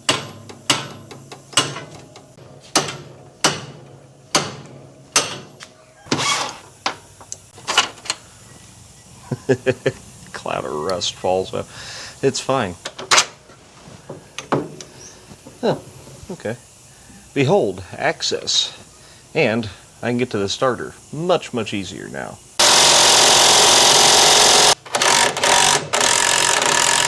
Got it. There it goes. I think it's moving. Yeah. There we go. Holy cow. That's rusty. So I'm going to go ahead and pull the Gigantor starter off of there. Then we'll mount this guy up. The starters I like to use are Power Master. They're made in USA. And that Power Master mini starter, it's like 150 bucks. It's not that much. There we go. Eric, you come on out of there. I don't know if you'll be able to see that anyway, but see this mark right here? That's where that terminal's been rubbing on that header, and it's just slowly burning itself up. Actually, maybe we'll throw it in the scrap pile. That thing has just been cooked to death. Oh my god, it's missing teeth. Anytime I have to attach wires to a starter that have to run up, I just hook them up to the starter and leave a big old length of wire that I can snake up into the car. It's way easier than trying to attach it when the starter's attached to the car. I had some audio issues here.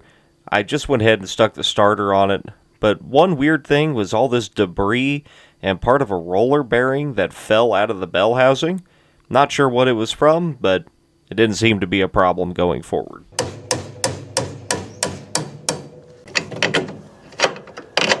If my genius idea is right, now I should be able to lower the car, install the spring, and then attach lower control arm to the spindle, compress spring all in one shot. That's close, but no cigar. Damn. These are new springs from Kentucky Mustang. They were returns that they had on the shelf, so they sent them to me.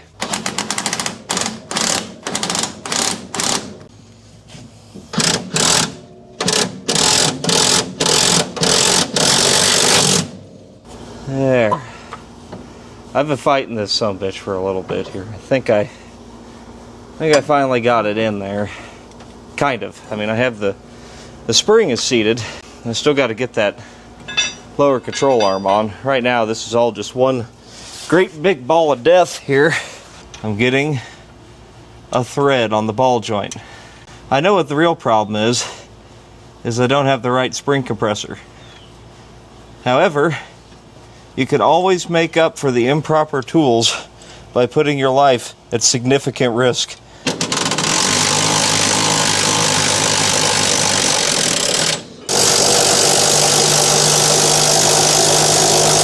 Oh, shit, it's way off. I got the spring in there.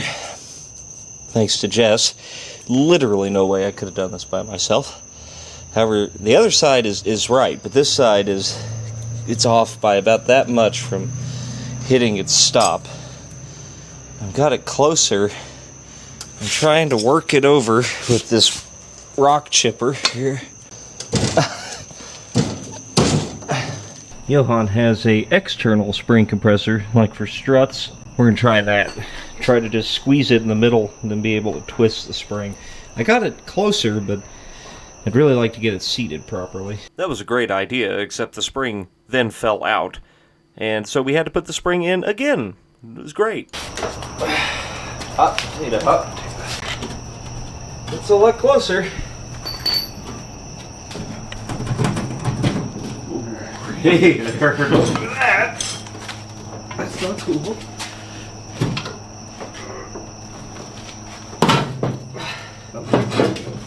There, we're getting there.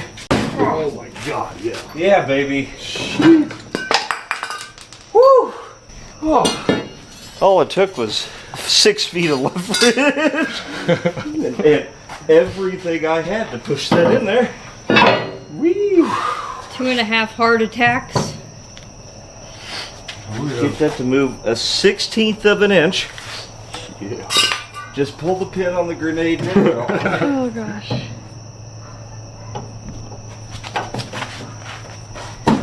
Oh. Do not let Marisol watch this part.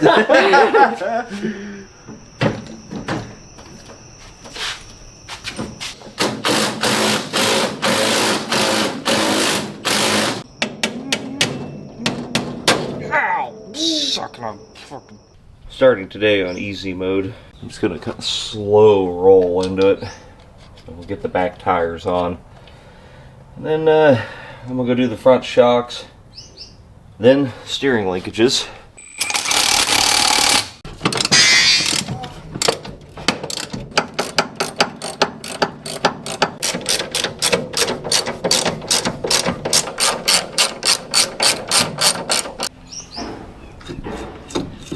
Oh my. 0%. That's what you call a $2 an hour weld right there, baby. I put no force and the pitman arm nut came right out.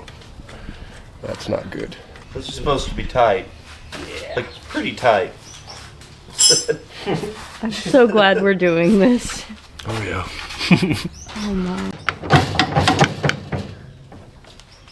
There we go. Hey, you see that? That's bad. I don't think there's anything wrong with the steering box. I think I jumped to conclusions and assumed that the car wasn't a piece of shit. No, it just needs the basics.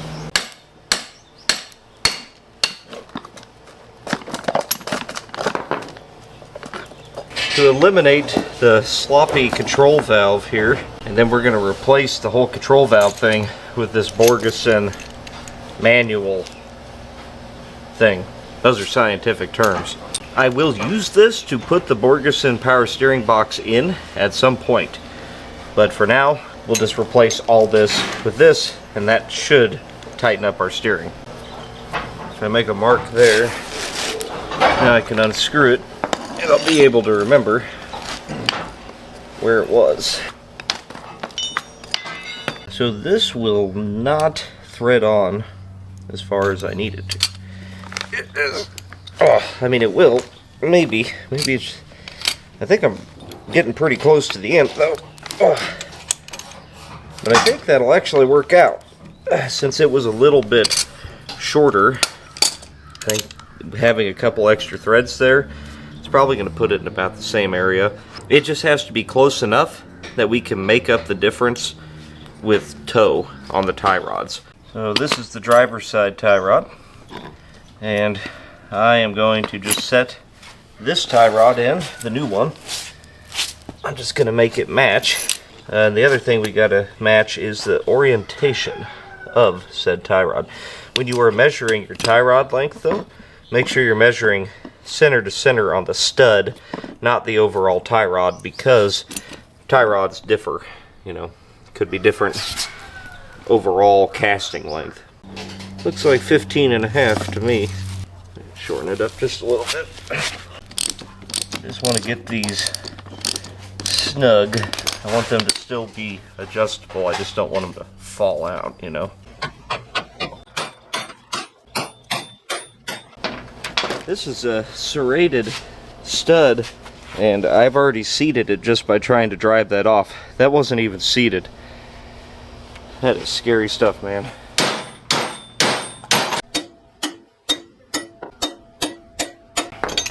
Boom. Look, it's installed. There's our steering box. It's not that bad. I mean, it's not great, but it's definitely good enough to drive on for a while. Well, go home.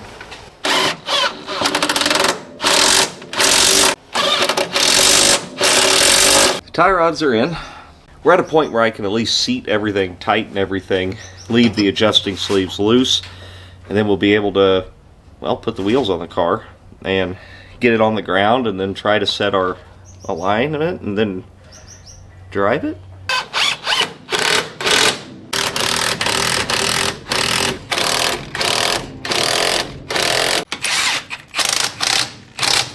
Oh, new springs for the win, dude. Mm-hmm. That is so much better. Yeah.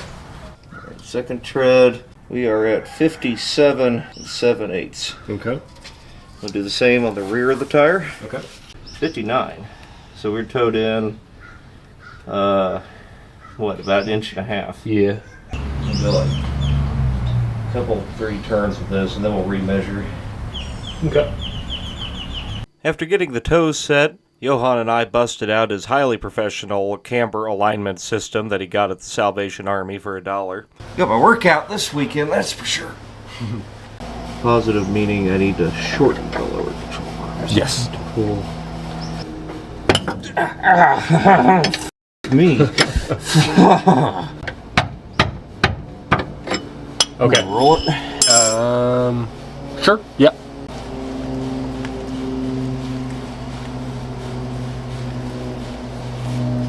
I think that's good. It's like touching the black line.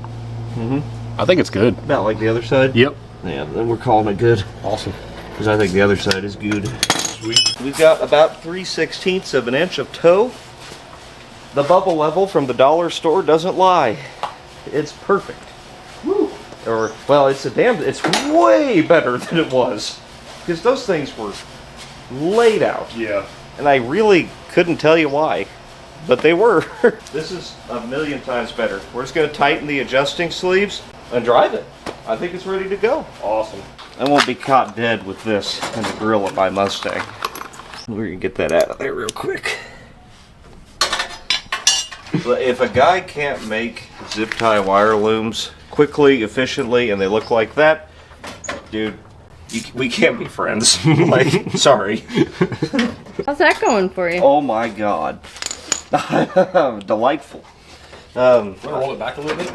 Yeah. Yeah. Yeah, no, this is great. I've got to get this out, the surround out, so I can get this piece of like cookie sheet out of the way, because like, let's not block off surface area from the radiator, maybe. Like, more air good, and it doesn't need that. It looks better when the pony is in the mesh. Here we go. God. What is it on the other side? It's a license plate. Ah. Boulder, Colorado.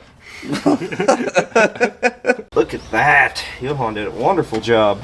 Thank you very much. That looks great. And looky there. I've got this reattached, and I've got the pony in without the, cookie sheet or whatever behind it. Beautiful. Since the power steering pump's not doing anything, we're just going to get rid of it. Thank God. Yeah.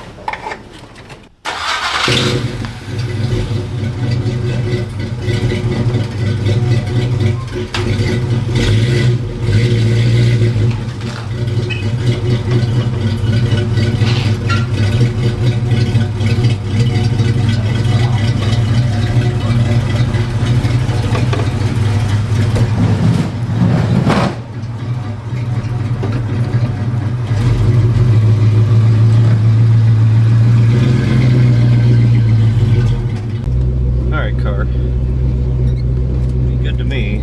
I'll be good to you. I didn't put the steering column bushing in, but we can still see how it drives.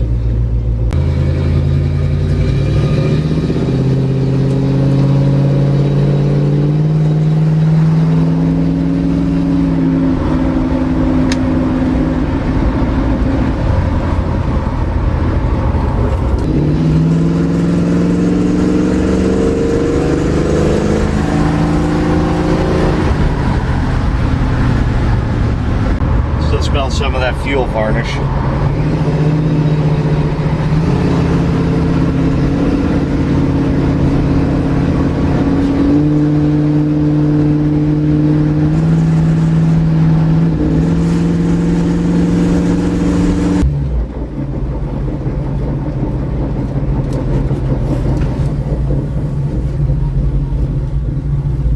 Something's making noise in the back of the car. I don't know what it is.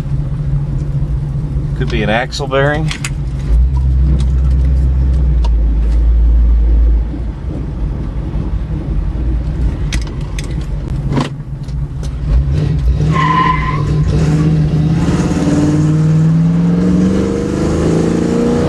Chickens. Why did the chicken cross the road?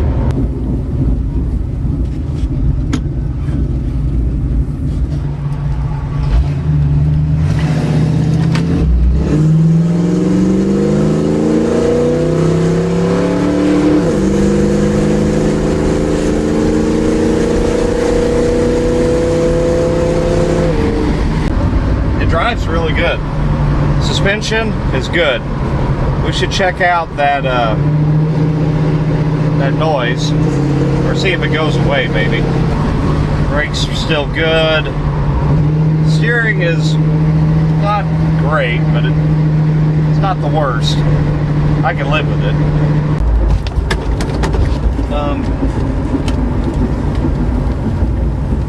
The gas pedal fell off. Linkage fell out. I smell antifreeze. I'll fix that with a zip tie. Might have gotten a little tall on the tire size.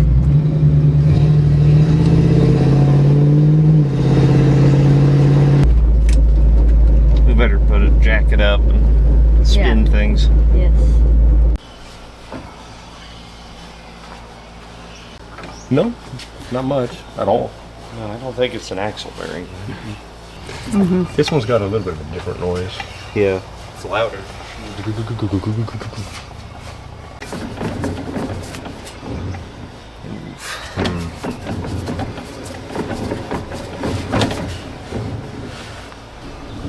Man, it's just making noise everywhere. I hear the growl from the pinion bearing. Shit. We have been stuffing our brains together trying to come up with a solution. And we have one. Our friend Greg and Luca are coming from Tennessee to deliver a third member for this. Because there's been a lot of people offering to help, and I appreciate it all. Greg's like, I'm leaving right now. And I'll see you in the morning. I'm like, what? Oh yeah. He's on the way, like right now. So to make me feel better, I want to wash it. Get the dust off it, make it pretty, and then even though it keeps kicking me in the nuts, like it.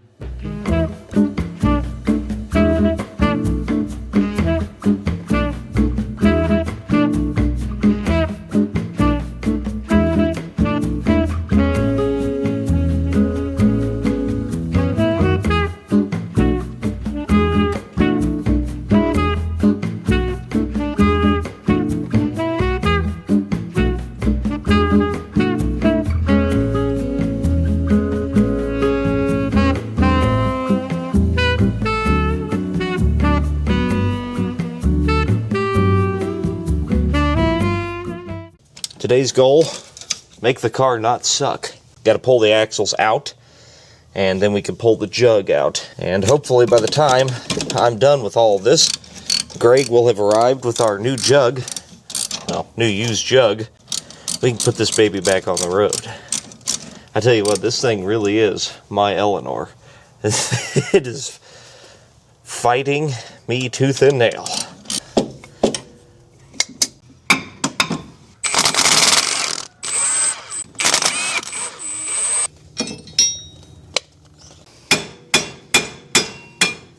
It looks like they actually were replaced at some point because they had to put this shim plate in for the disc brake conversion, and you can only do that if you remove the bearings, so they must be newer. They were just ran dry.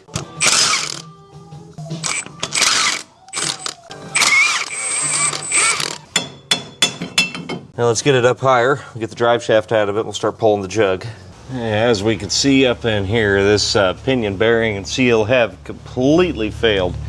Just in the short little drive we did yesterday, this muffler's already coated in grease. I'm going to zip out all the nuts while I can get to them here on the lift, but then we're going to have to lower the car, get it a little closer to the ground so I can actually wrestle this thing out. They're pretty girthy.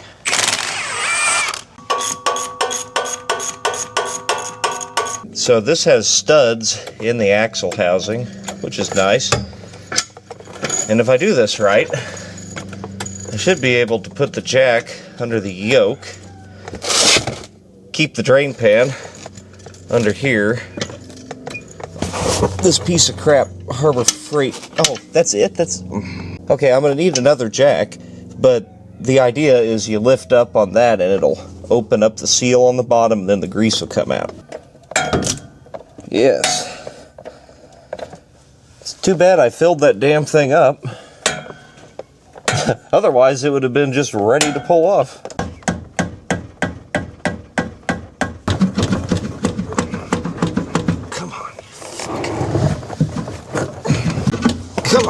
on, Rick.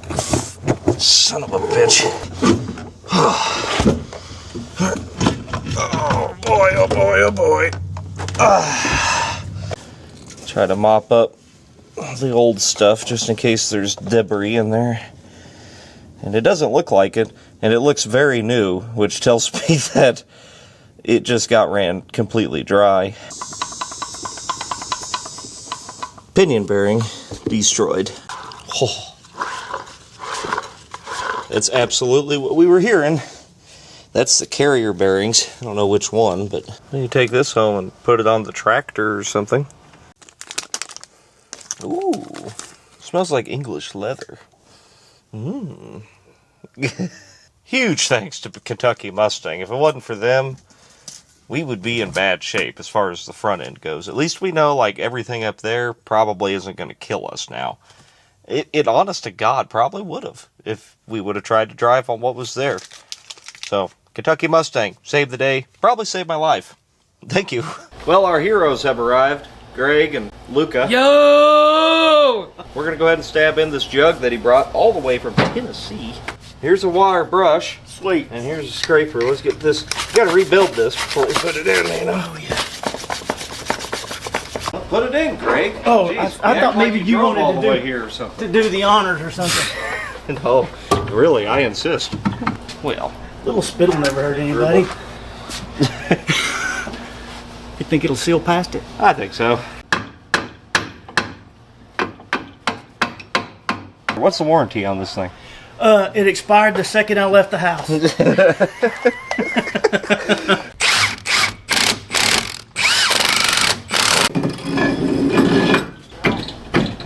getting her stuck back. You need a little persuasion. Yeah, I need a persuader. There you go. I noticed that when I was pulling them off. They were kind of tight. Yeah, there you go. There you go. You got this. Does it not have any washers on it? No, it didn't. I forgot who we were working for. Yeah. Well, you think I could afford washers? I got spoiled by the bag of grease earlier, so I bought the right grease this time, but I did buy the bag. There's a freaking freshness seal, isn't there? Oh, your nemesis. Why? It's grease. What the? Anyway, I like the bag. I do like the bag. I don't like the seal, but I like the bag. It should take about 2.5 of these, and we'll be in business.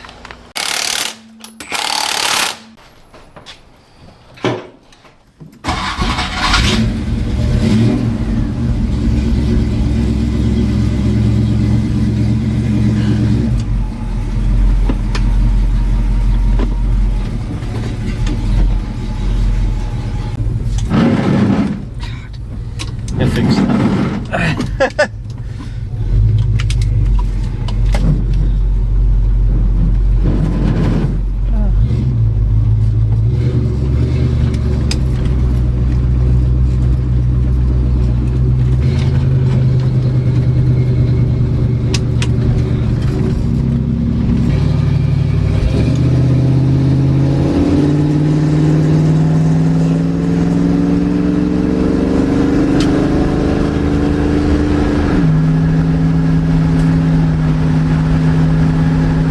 Feels good. A little steeper gear too. I don't know what it is, but it's a little bit steeper.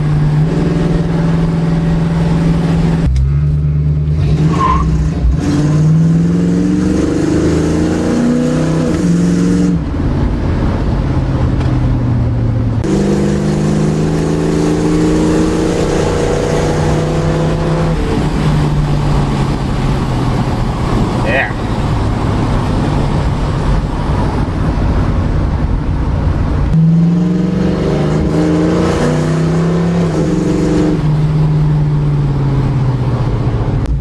Now it feels like my car.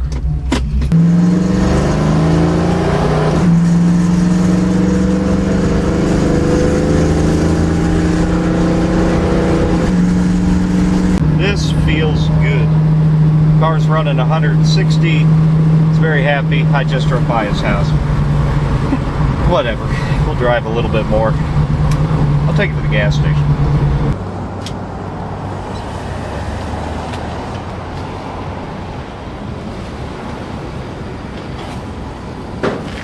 first.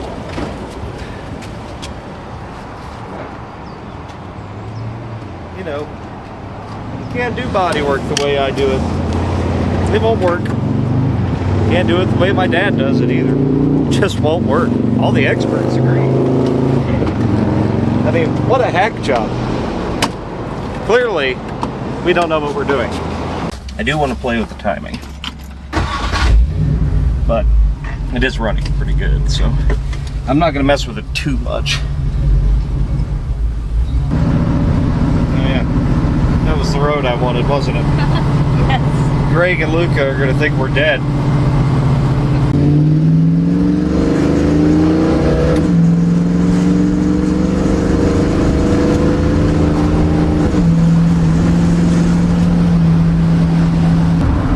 Still 160, running nice and cool. It's not cold here. I mean, I know it's freaking November, but it's 85, 90 degrees here in Florida. So it's plenty, it's doing its job. Good cooling system. It's about the only thing I haven't had to mess with yet. Well, big problems solved. Couple little things to mess with, but I'm very happy now, and I'm relieved, actually. I have been a ball of stressing about my little Eleanor here, and now I feel good. I feel pretty good about it. It may still break on the way home, but at least it probably won't be the rear end or the front suspension. I make some last-minute adjustments. Johan's pretty fair body, man, so yeah. I trust you. Thank you, thank you. Today is not the day we're leaving, but it is going to be the first maiden voyage for the car. We were supposed to go to a car show yesterday, but obviously we got hung up putting a rear end in the Mustang. So I organized my own meet and greet at an aircraft hangar, thanks to Donnie for putting this on. We're going to go to an aircraft hangar where there's an F-14 and park the car next to there, and then meet a whole bunch of you guys, I hope. But it's about half an hour, 45 minutes or so. It'll be a good shakedown run. See if we're going to survive or not. Hey, I think we got the fenders cleared. That's good. Highway. 60. Feels good. Feels really good.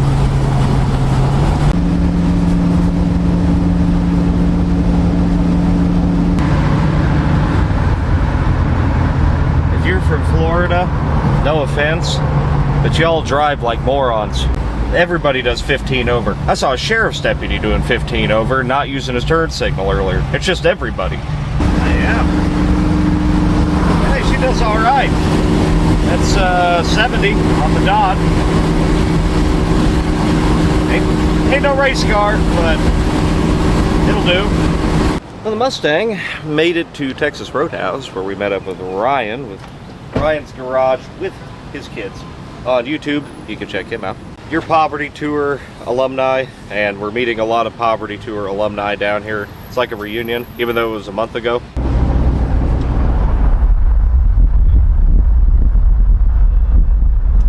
He has made signs. Is it PBG? Yes. This way. Very nice. What's up?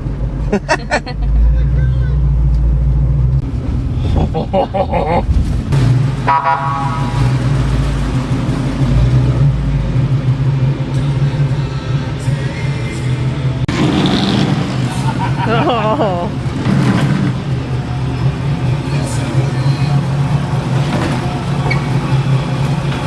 Thank you, Donnie. Yeah, glad you like it, man. 100%. What's your channel? Big Wrench Tech, actually. I'm kind of a small number, not even 1,000 subscribers, but I'm not worried about that. I just do it for fun. But anyways, while I got you here, eventually, I want you to put out a couple of pointers on trying to get the body somewhat straight on that car. The Mustang? It's probably going to take an act of Jesus. I'll look at it.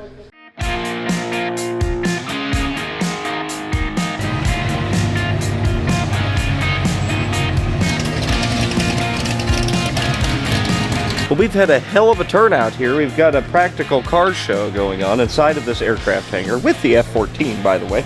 Really, really cool. There's a lot of people here. It's awesome. Couldn't have asked for better, and they keep coming. There's a 67 to 72 GMC. I don't know those very well. But he's coming in. So I'm going to put you down. I'm going to hang out for a while here, and then we're going to try to drive the car 45 minutes home. And if it does that, I will deem it perfectly fine to drive 1,500 miles tomorrow.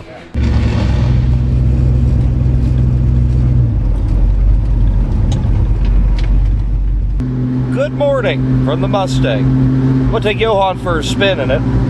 Then we're going to head home. What do you think? This thing is awesome. Not bad for a few days' work. Oh yeah, very nice. Very, very nice. Oh yeah. Smooth, runs great, looks badass. Your Buick will be right here pretty soon. Woo! Soon.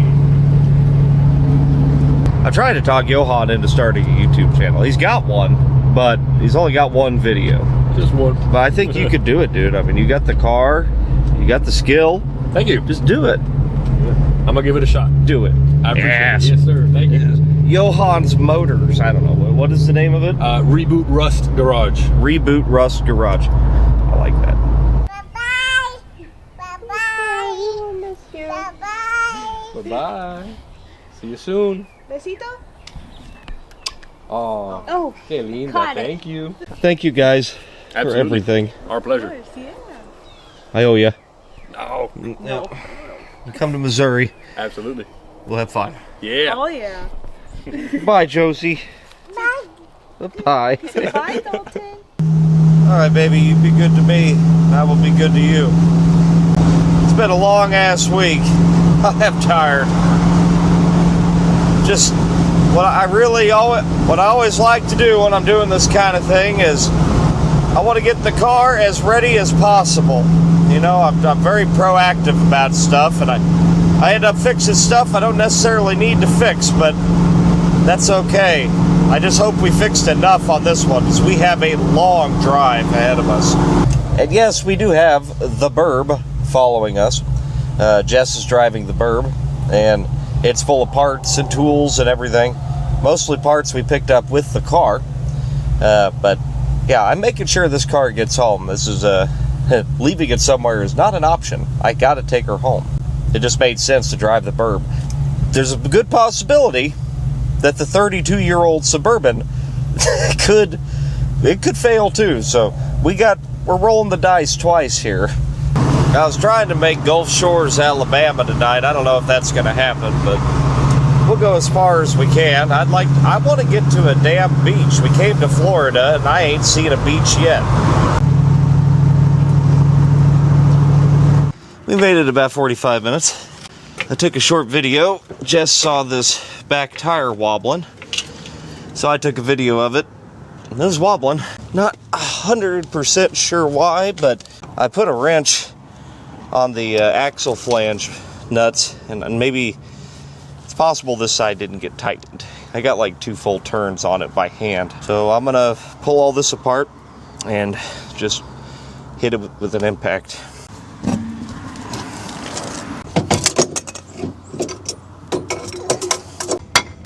Damn Temu disc brakes. Stripped. That lock washer's no good. I mean, the bearing itself is fine, I think. I think it just didn't get tight. We're at an auto zone. Maybe we get some new lock washers and nuts. Let's rotate it and see if we see any.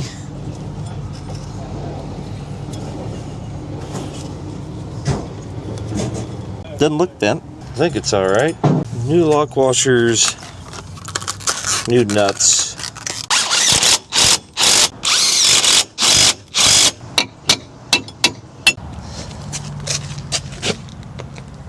Might be the wheel.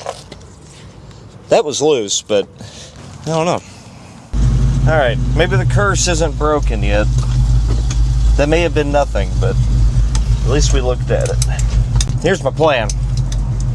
I'm going to run the car until I can't drive it no more. That's the plan. I'm tired of working on it. I mean, if it's something easy, I'm gonna do it. I ain't putting a rear end in no damn hotel parking lot, I can tell you that. So, we're gonna drive it till we can't drive it. How's that tire looking?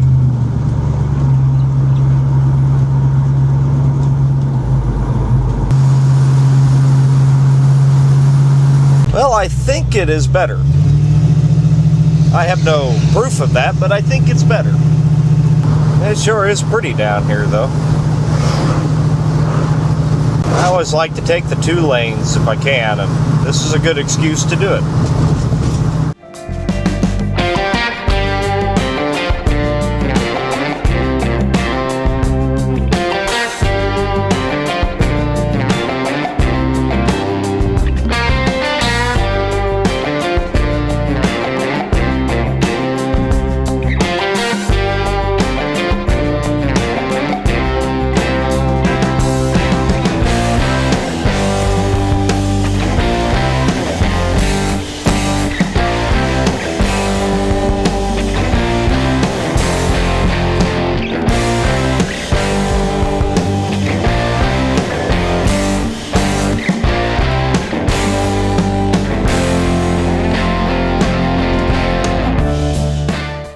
What it's worth, I don't think it's getting any worse.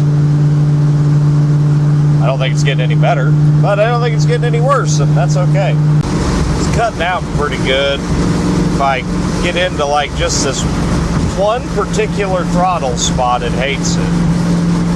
I really wish we could have had that vacuum advance. I should have worked on that a little bit, but I figured this would get us home, and then I could mess with it. But it's not happy. For sure. I must feel like my dad felt every single time he drove the car anywhere. A complete nervous wreck. I don't blame him now. I do not blame him.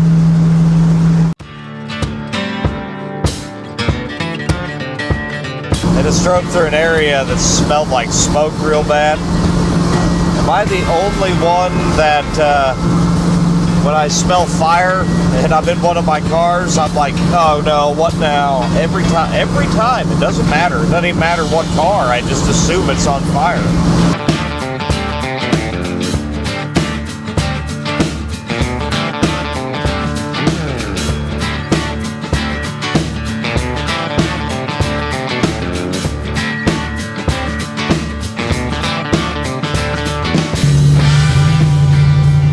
We don't need fuel, but I kind of want to check the car over. This is just about 100 miles in, and that's not how you get in there. Well, I deciphered how to get into here, finally. Let's give her a once over. Hot? Nah, ice cold. That's good. It's still here. I smell antifreeze still, but I don't see any, so I don't know. It's still full. How about you? Ice cold. Feels fine. A little warm, not bad. Fine. Damn! This thing's getting 20 miles to the gallon. That is pretty good. I mean, we're doing 60, 65 at the most, and it's very happy there. That's great mileage. I don't trust this stupid billet dipstick thing, but they don't really have a choice. Oh, good. It's very low. What? No way, dude. It's, I don't know. It's hard to tell. It's still very clean. Let me let it settle for just a second. She's low. She's low. I'm going to put a quart in it anyway. A good 7-Eleven oil. I'm not sure where a quart went, but it's not there anymore. And I'm just going to continue to ignore the growing puddle of gear lube under the back of the car. That's fine. Hey, look, antifreeze. Oh, is that where you've been? Oh, that's okay. Hell, I'll take that. It's just pushing it out of the overflow. It's okay. That's better than a leak somewhere.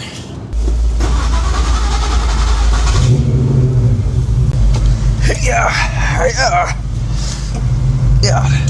What a comfortable vehicle. I don't know why I didn't go after my dad's old Chevelle or Fairlane or something roomier, but the Mustang is the one that lives in my head.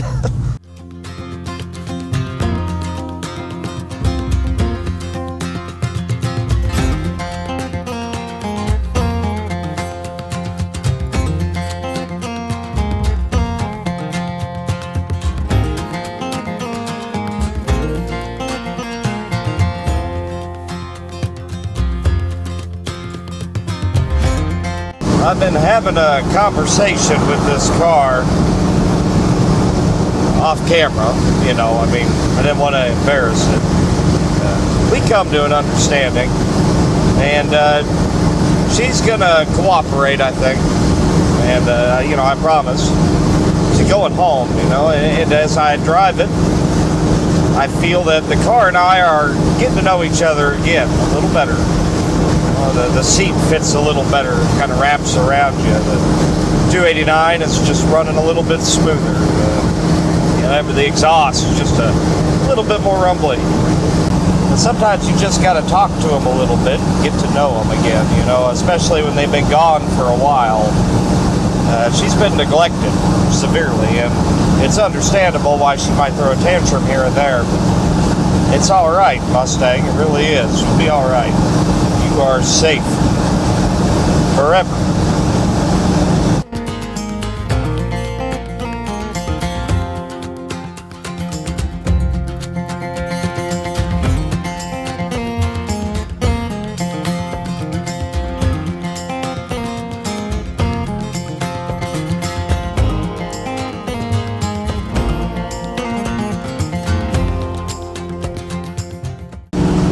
Changed up our destination a bit. I think we're going to shoot for Destin, Florida. It should be a little bit closer. It'll at least get us into the central time zone. So we'll gain an hour back. So we may have to run in the dark for a little bit, but we should get there in time for supper. The Mustang continues to get surprisingly good fuel mileage. And it is running better and better. How are our tires looking after a couple hundred miles? That one looks great, and this one looks great too. It's on the add line. I only put one cord in it earlier. I mean, I guess if I put another one in it, it probably ain't gonna hurt nothing. I put another cord in it, and it's on the full mark now. I still don't trust that dipstick, but so there's a good chance this thing's actually over full, but it shouldn't mind. It'll get rid of what it don't want.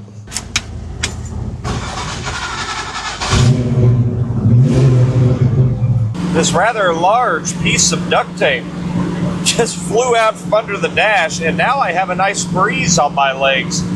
I suspect that may be my dad's handiwork, and I think it was covering the fresh air vent. But hey, I'll take the breeze, it's nice. I'm not sure why it was taped off. It works. See this shit right here? Middle of nowhere, old car. This is what I'm into, you know, I ain't into racing or competition, really. The only competition I'm into is, can my skills put an old car back on the road and get it to do what it used to do? That is a ton of adrenaline, let me tell you. Something could go wrong at any moment. But it's up to you to see if you can see it through. And that's also what Poverty Tour is all about. If you are interested in joining, check out the Poverty Tour Facebook group. Consider it an endurance test where it puts you and your machine that you built against the road.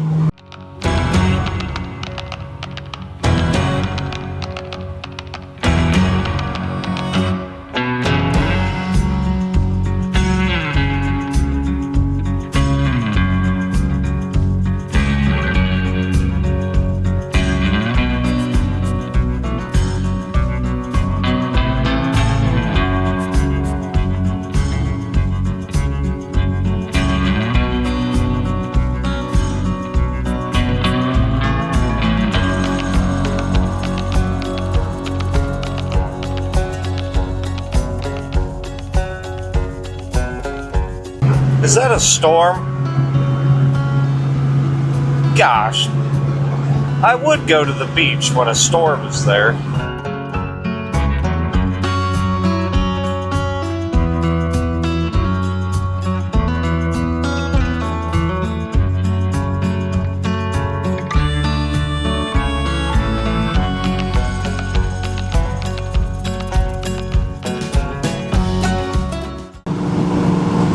The view is so pretty, I almost forget that I can barely see out of the window. It's actually much more clear on camera. I'm not sure why, but when oncoming traffic is coming at me, you see the spider webs in the window.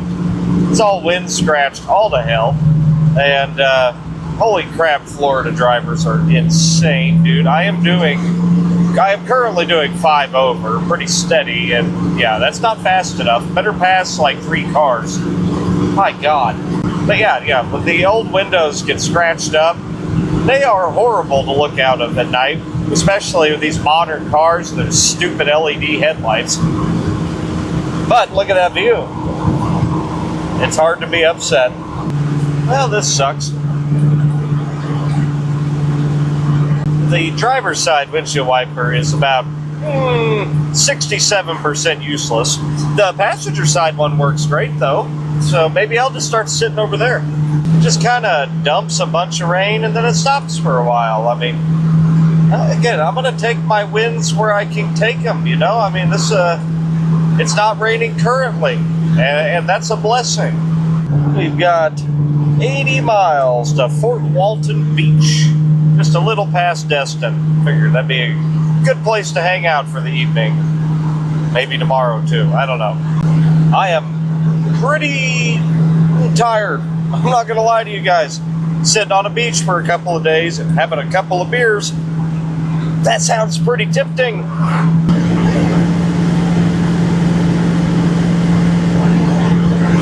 Before we made our hotel for the evening, we stopped at Fuddpuckers in Destin, where we had some good eats, and Jess got to hold an alligator.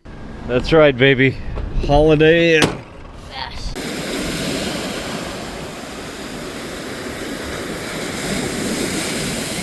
Well, good morning from under the Mustang. I'm looking under here, trying to see how bad this pinion seal is leaking, and, well, it's definitely leaking. It's slinging up all over the place. I don't know if it's bad enough to top off yet. I will go ahead and pull this fill plug and just see if I can feel the fluid. But then, we're only driving like an hour and a half today. We're going to go to Orange Beach, Alabama, and we are going to relax for about half of a day anyway. And then we'll get on the road home after that. I've been smelling that antifreeze. I don't know where the hell it's going, but it's going somewhere. It was almost half a gallon. It was more than half of a gallon. Never got hot. I'm gonna make sure it doesn't dump all. It does. Hey, it's still full. It is still very full. Oh my God. Hey Jess, could I have a rag?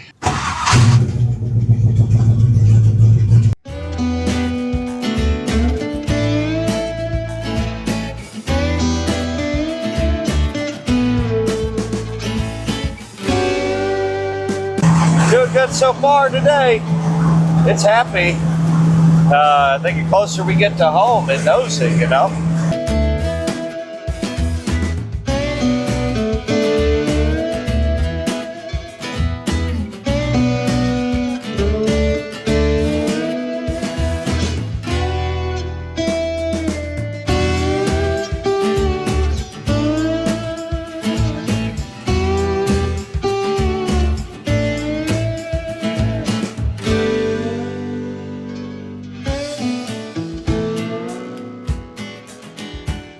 God, this place is freaking ritzy. Good night. Good night almighty. Look at this elevator. Hot dog. Look at it. That damn hotel's got more than 3 floors. Holy hell. $130. This was the cheap room. Okay, I have had a brilliant idea. Don't jump. Dude, I could totally make it to the pool from here. Not next year's poverty tour, but poverty tour 2027, we'll come run the coast, but we'll do it in November so we can afford to go to rich people places like this. Yeah. You can stay in. I mean, this is like I paid more for the Holiday Inn that we were in Bartow than I did for this. This being the case, we're going to go do beach things. Yeah, we'll see you. We still have a car to drive 1,000 miles home, but Right now. we are an hour and a half closer than we were earlier today.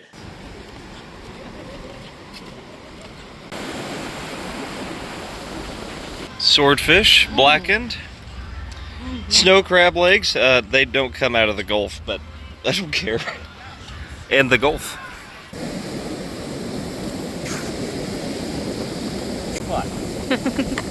I love it.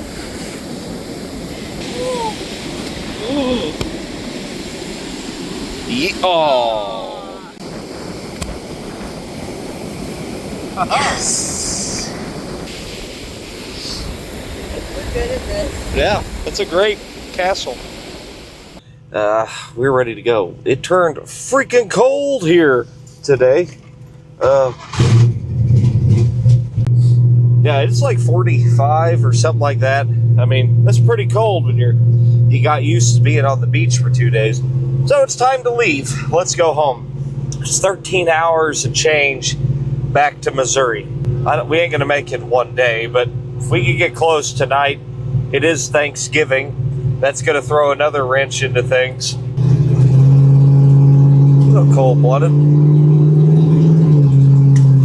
Oh, does this thing have any sort of heat, I wonder? Because we're going to need it. Oh no, that just opens the vent. And the temperature lever isn't hooked to anything. That's great. Just a mere 900 miles remaining. No big deal. No big deal. There ain't one window in this car that seals at all. Oh yeah, there's one leak right there. I could probably fix that. Let's see how she likes to run a little faster. Might build up some heat in here, that'd be nice. You'd see it a couple little bits of smoke behind me in the rear view mirror. I haven't seen them for a minute, but now if we're lucky, it's probably just the overflow because I filled the thing all the way to the brim. It may just be pushing out some space. That's if we're lucky.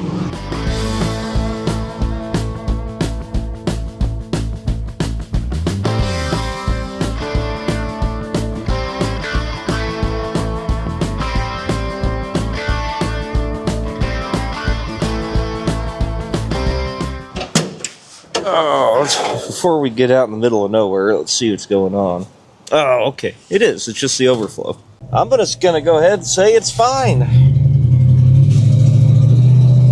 So you know what it probably is? It's probably that piece of shit Chinese cap on that radiator. Those radiators, they ain't bad, but the caps they come with, are junk. They're way too high a pressure, and it could be, I don't know, it could be letting too much pressure build up or not enough. Maybe I just change the radiator cap, which I don't know if I'll be able to do that on Thanksgiving, but that would be worth a shot.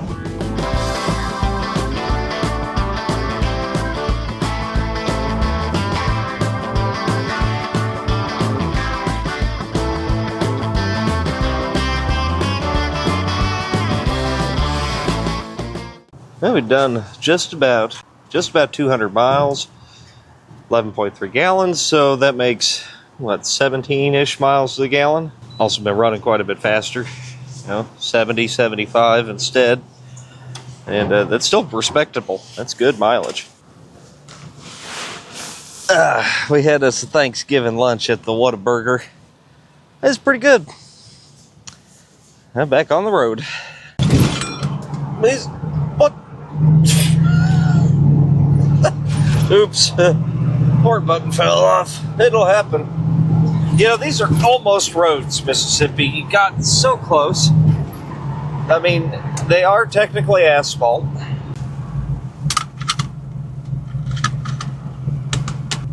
There we go.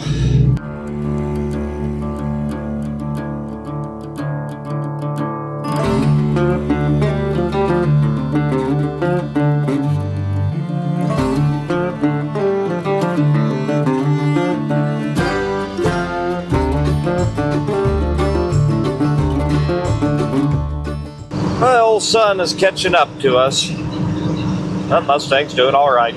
Freezing my ass off. But you know what? I am so thankful. And to be in Thanksgiving, I figured I should say that I am thankful for you guys for letting me be able to do this kind of stuff. It's just unreal to me, you know? I mean, this is freaking awesome. And thank you all. And especially you all in the Low Buck Club and those of you who have bought some merch and stuff like that. You guys are the reason I was able to buy this car back, specifically. I mean, without you guys, I really don't think I could have pulled it off. It's probably fairly obvious that this has been a kind of an expensive voyage here, but we're going to be all right, and you know, we'll be able to cover it because of you guys. And I appreciate every one of you. Happy Thanksgiving to everybody, even though this will be a little belated. But just look around and, you know, find the things you can be thankful for too. It's easy to take things for granted.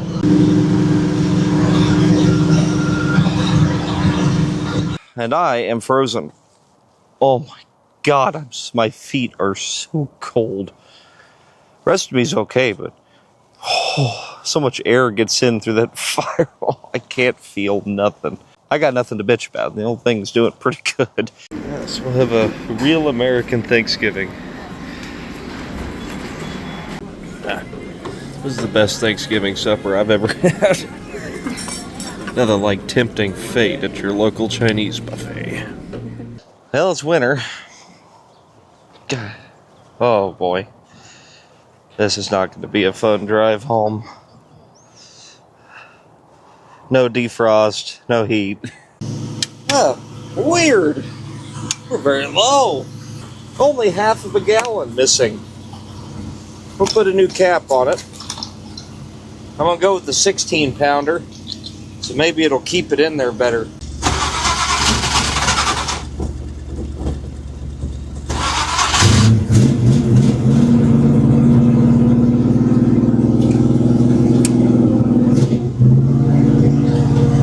We're gonna have to go to Walmart.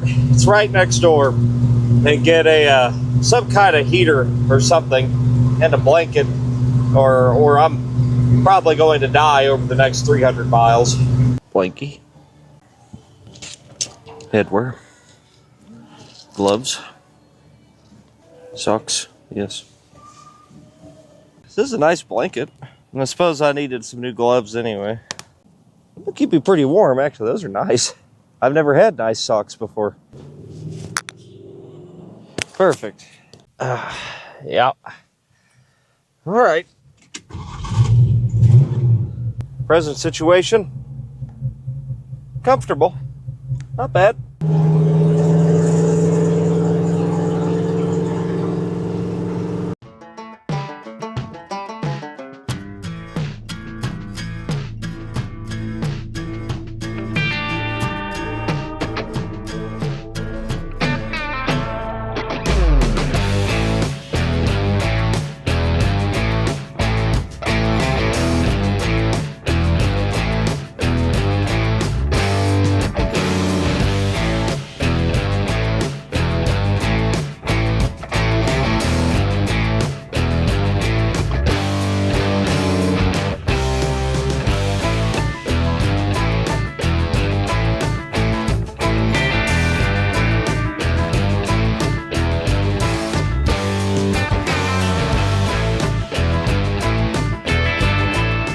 Well, we're getting pretty dang close. Just about to Joplin.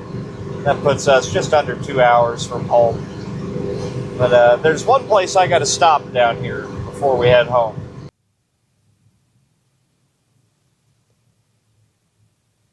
Yep. Well, that was worth it. That's the first road trip I remember is coming and doing a little bit of 66 down here in that car. Here it is again. Only thing different is the wheels. We didn't have the hopsters yet. Still had the drag lights on it. Same back tires that were on the car, though. Kind of crazy to think this car was driving right here when I was a little boy sitting back there. Kind of wild.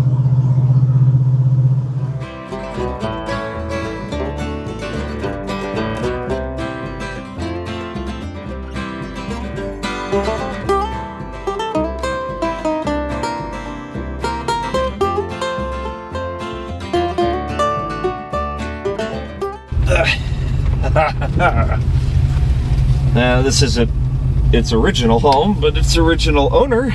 Well, not even its original owner, but the only one that matters. It's pretty. Fish.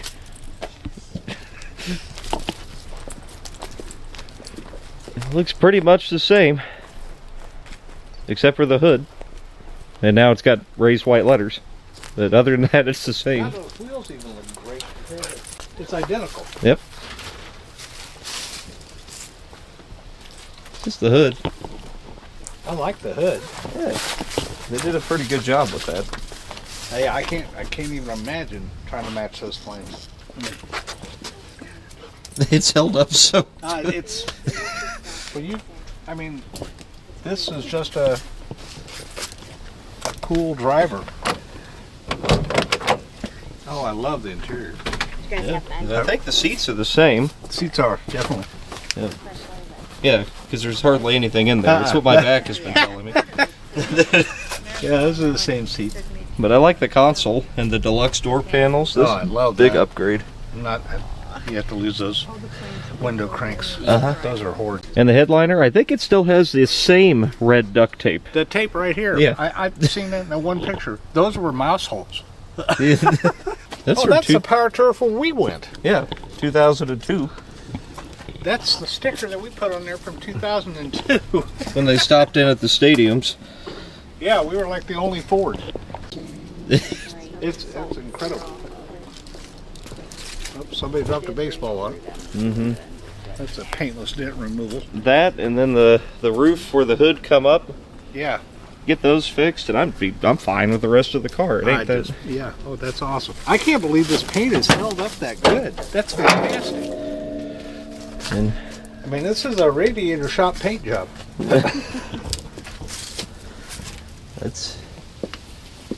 Everything's normal. This, I cut that off and didn't realize that there was a ID number here because it was wrinkled and this was bad. What are you going to do? Are you going to try to restore it? You're just going to leave it alone? I was going to leave it alone. It's kind of like a time capsule. I'd like to hop the engine up a little bit, but it runs perfect. Is it still hooked up? Does it still work? The toggle switch broke for this, but he thought it was a washer jug. It still has hoses running down into the hoses run to the wheel wells. It's a bleach dispenser.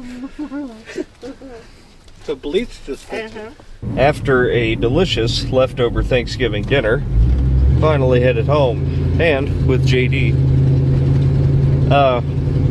My parents are happy to see the car, but y'all got to understand something, is we've always had one old car, you know? So when Dad sold this, he got his GTO, you know? Whenever we bought this, Dad sold his Chevelle. That's just the way we've always done it. Like, I'm the same way. I don't really look back and go like, oh, I wish I had that one, because I really don't. I have my fun with the car, I get rid of it, I buy something else. There's no law that says you have to have one car, you know? Obviously, I have like 40. But, you know, but Dad is happy to see it back. He's especially happy to see that it's in good shape still. What do you think of it, JD? I think it's pretty cool.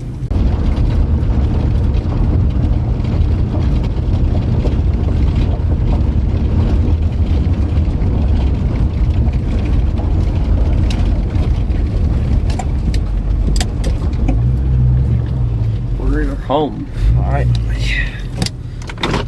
I gotta make room in the shop because it's going in there. Now it is officially back home. And it will be stored indoors, of course, but it's back to where it started. Which is kind of wild. I'm so happy to have this car back. Just for me, you know. Anyway, 1,500 miles. It really did fine. Couple little hiccups, nothing bad. You guys let me know what I should do to it. I think I might want to hop up that 289 a little bit. Got to do something about that rear end. It's noisy again. Probably just leave it an 8-inch, but you know, get a sure grip in there and maybe a 330 or 350 gear, something like that. Got to fix the steering box. got to trace down that coolant leak or whatever's going on, but I mean, that's all little nickel and dime stuff. This thing will be fine. Good driver, and it's never leaving here ever again. So thank you guys for watching and making this possible. We'll see you next time on Pole Barn Garage.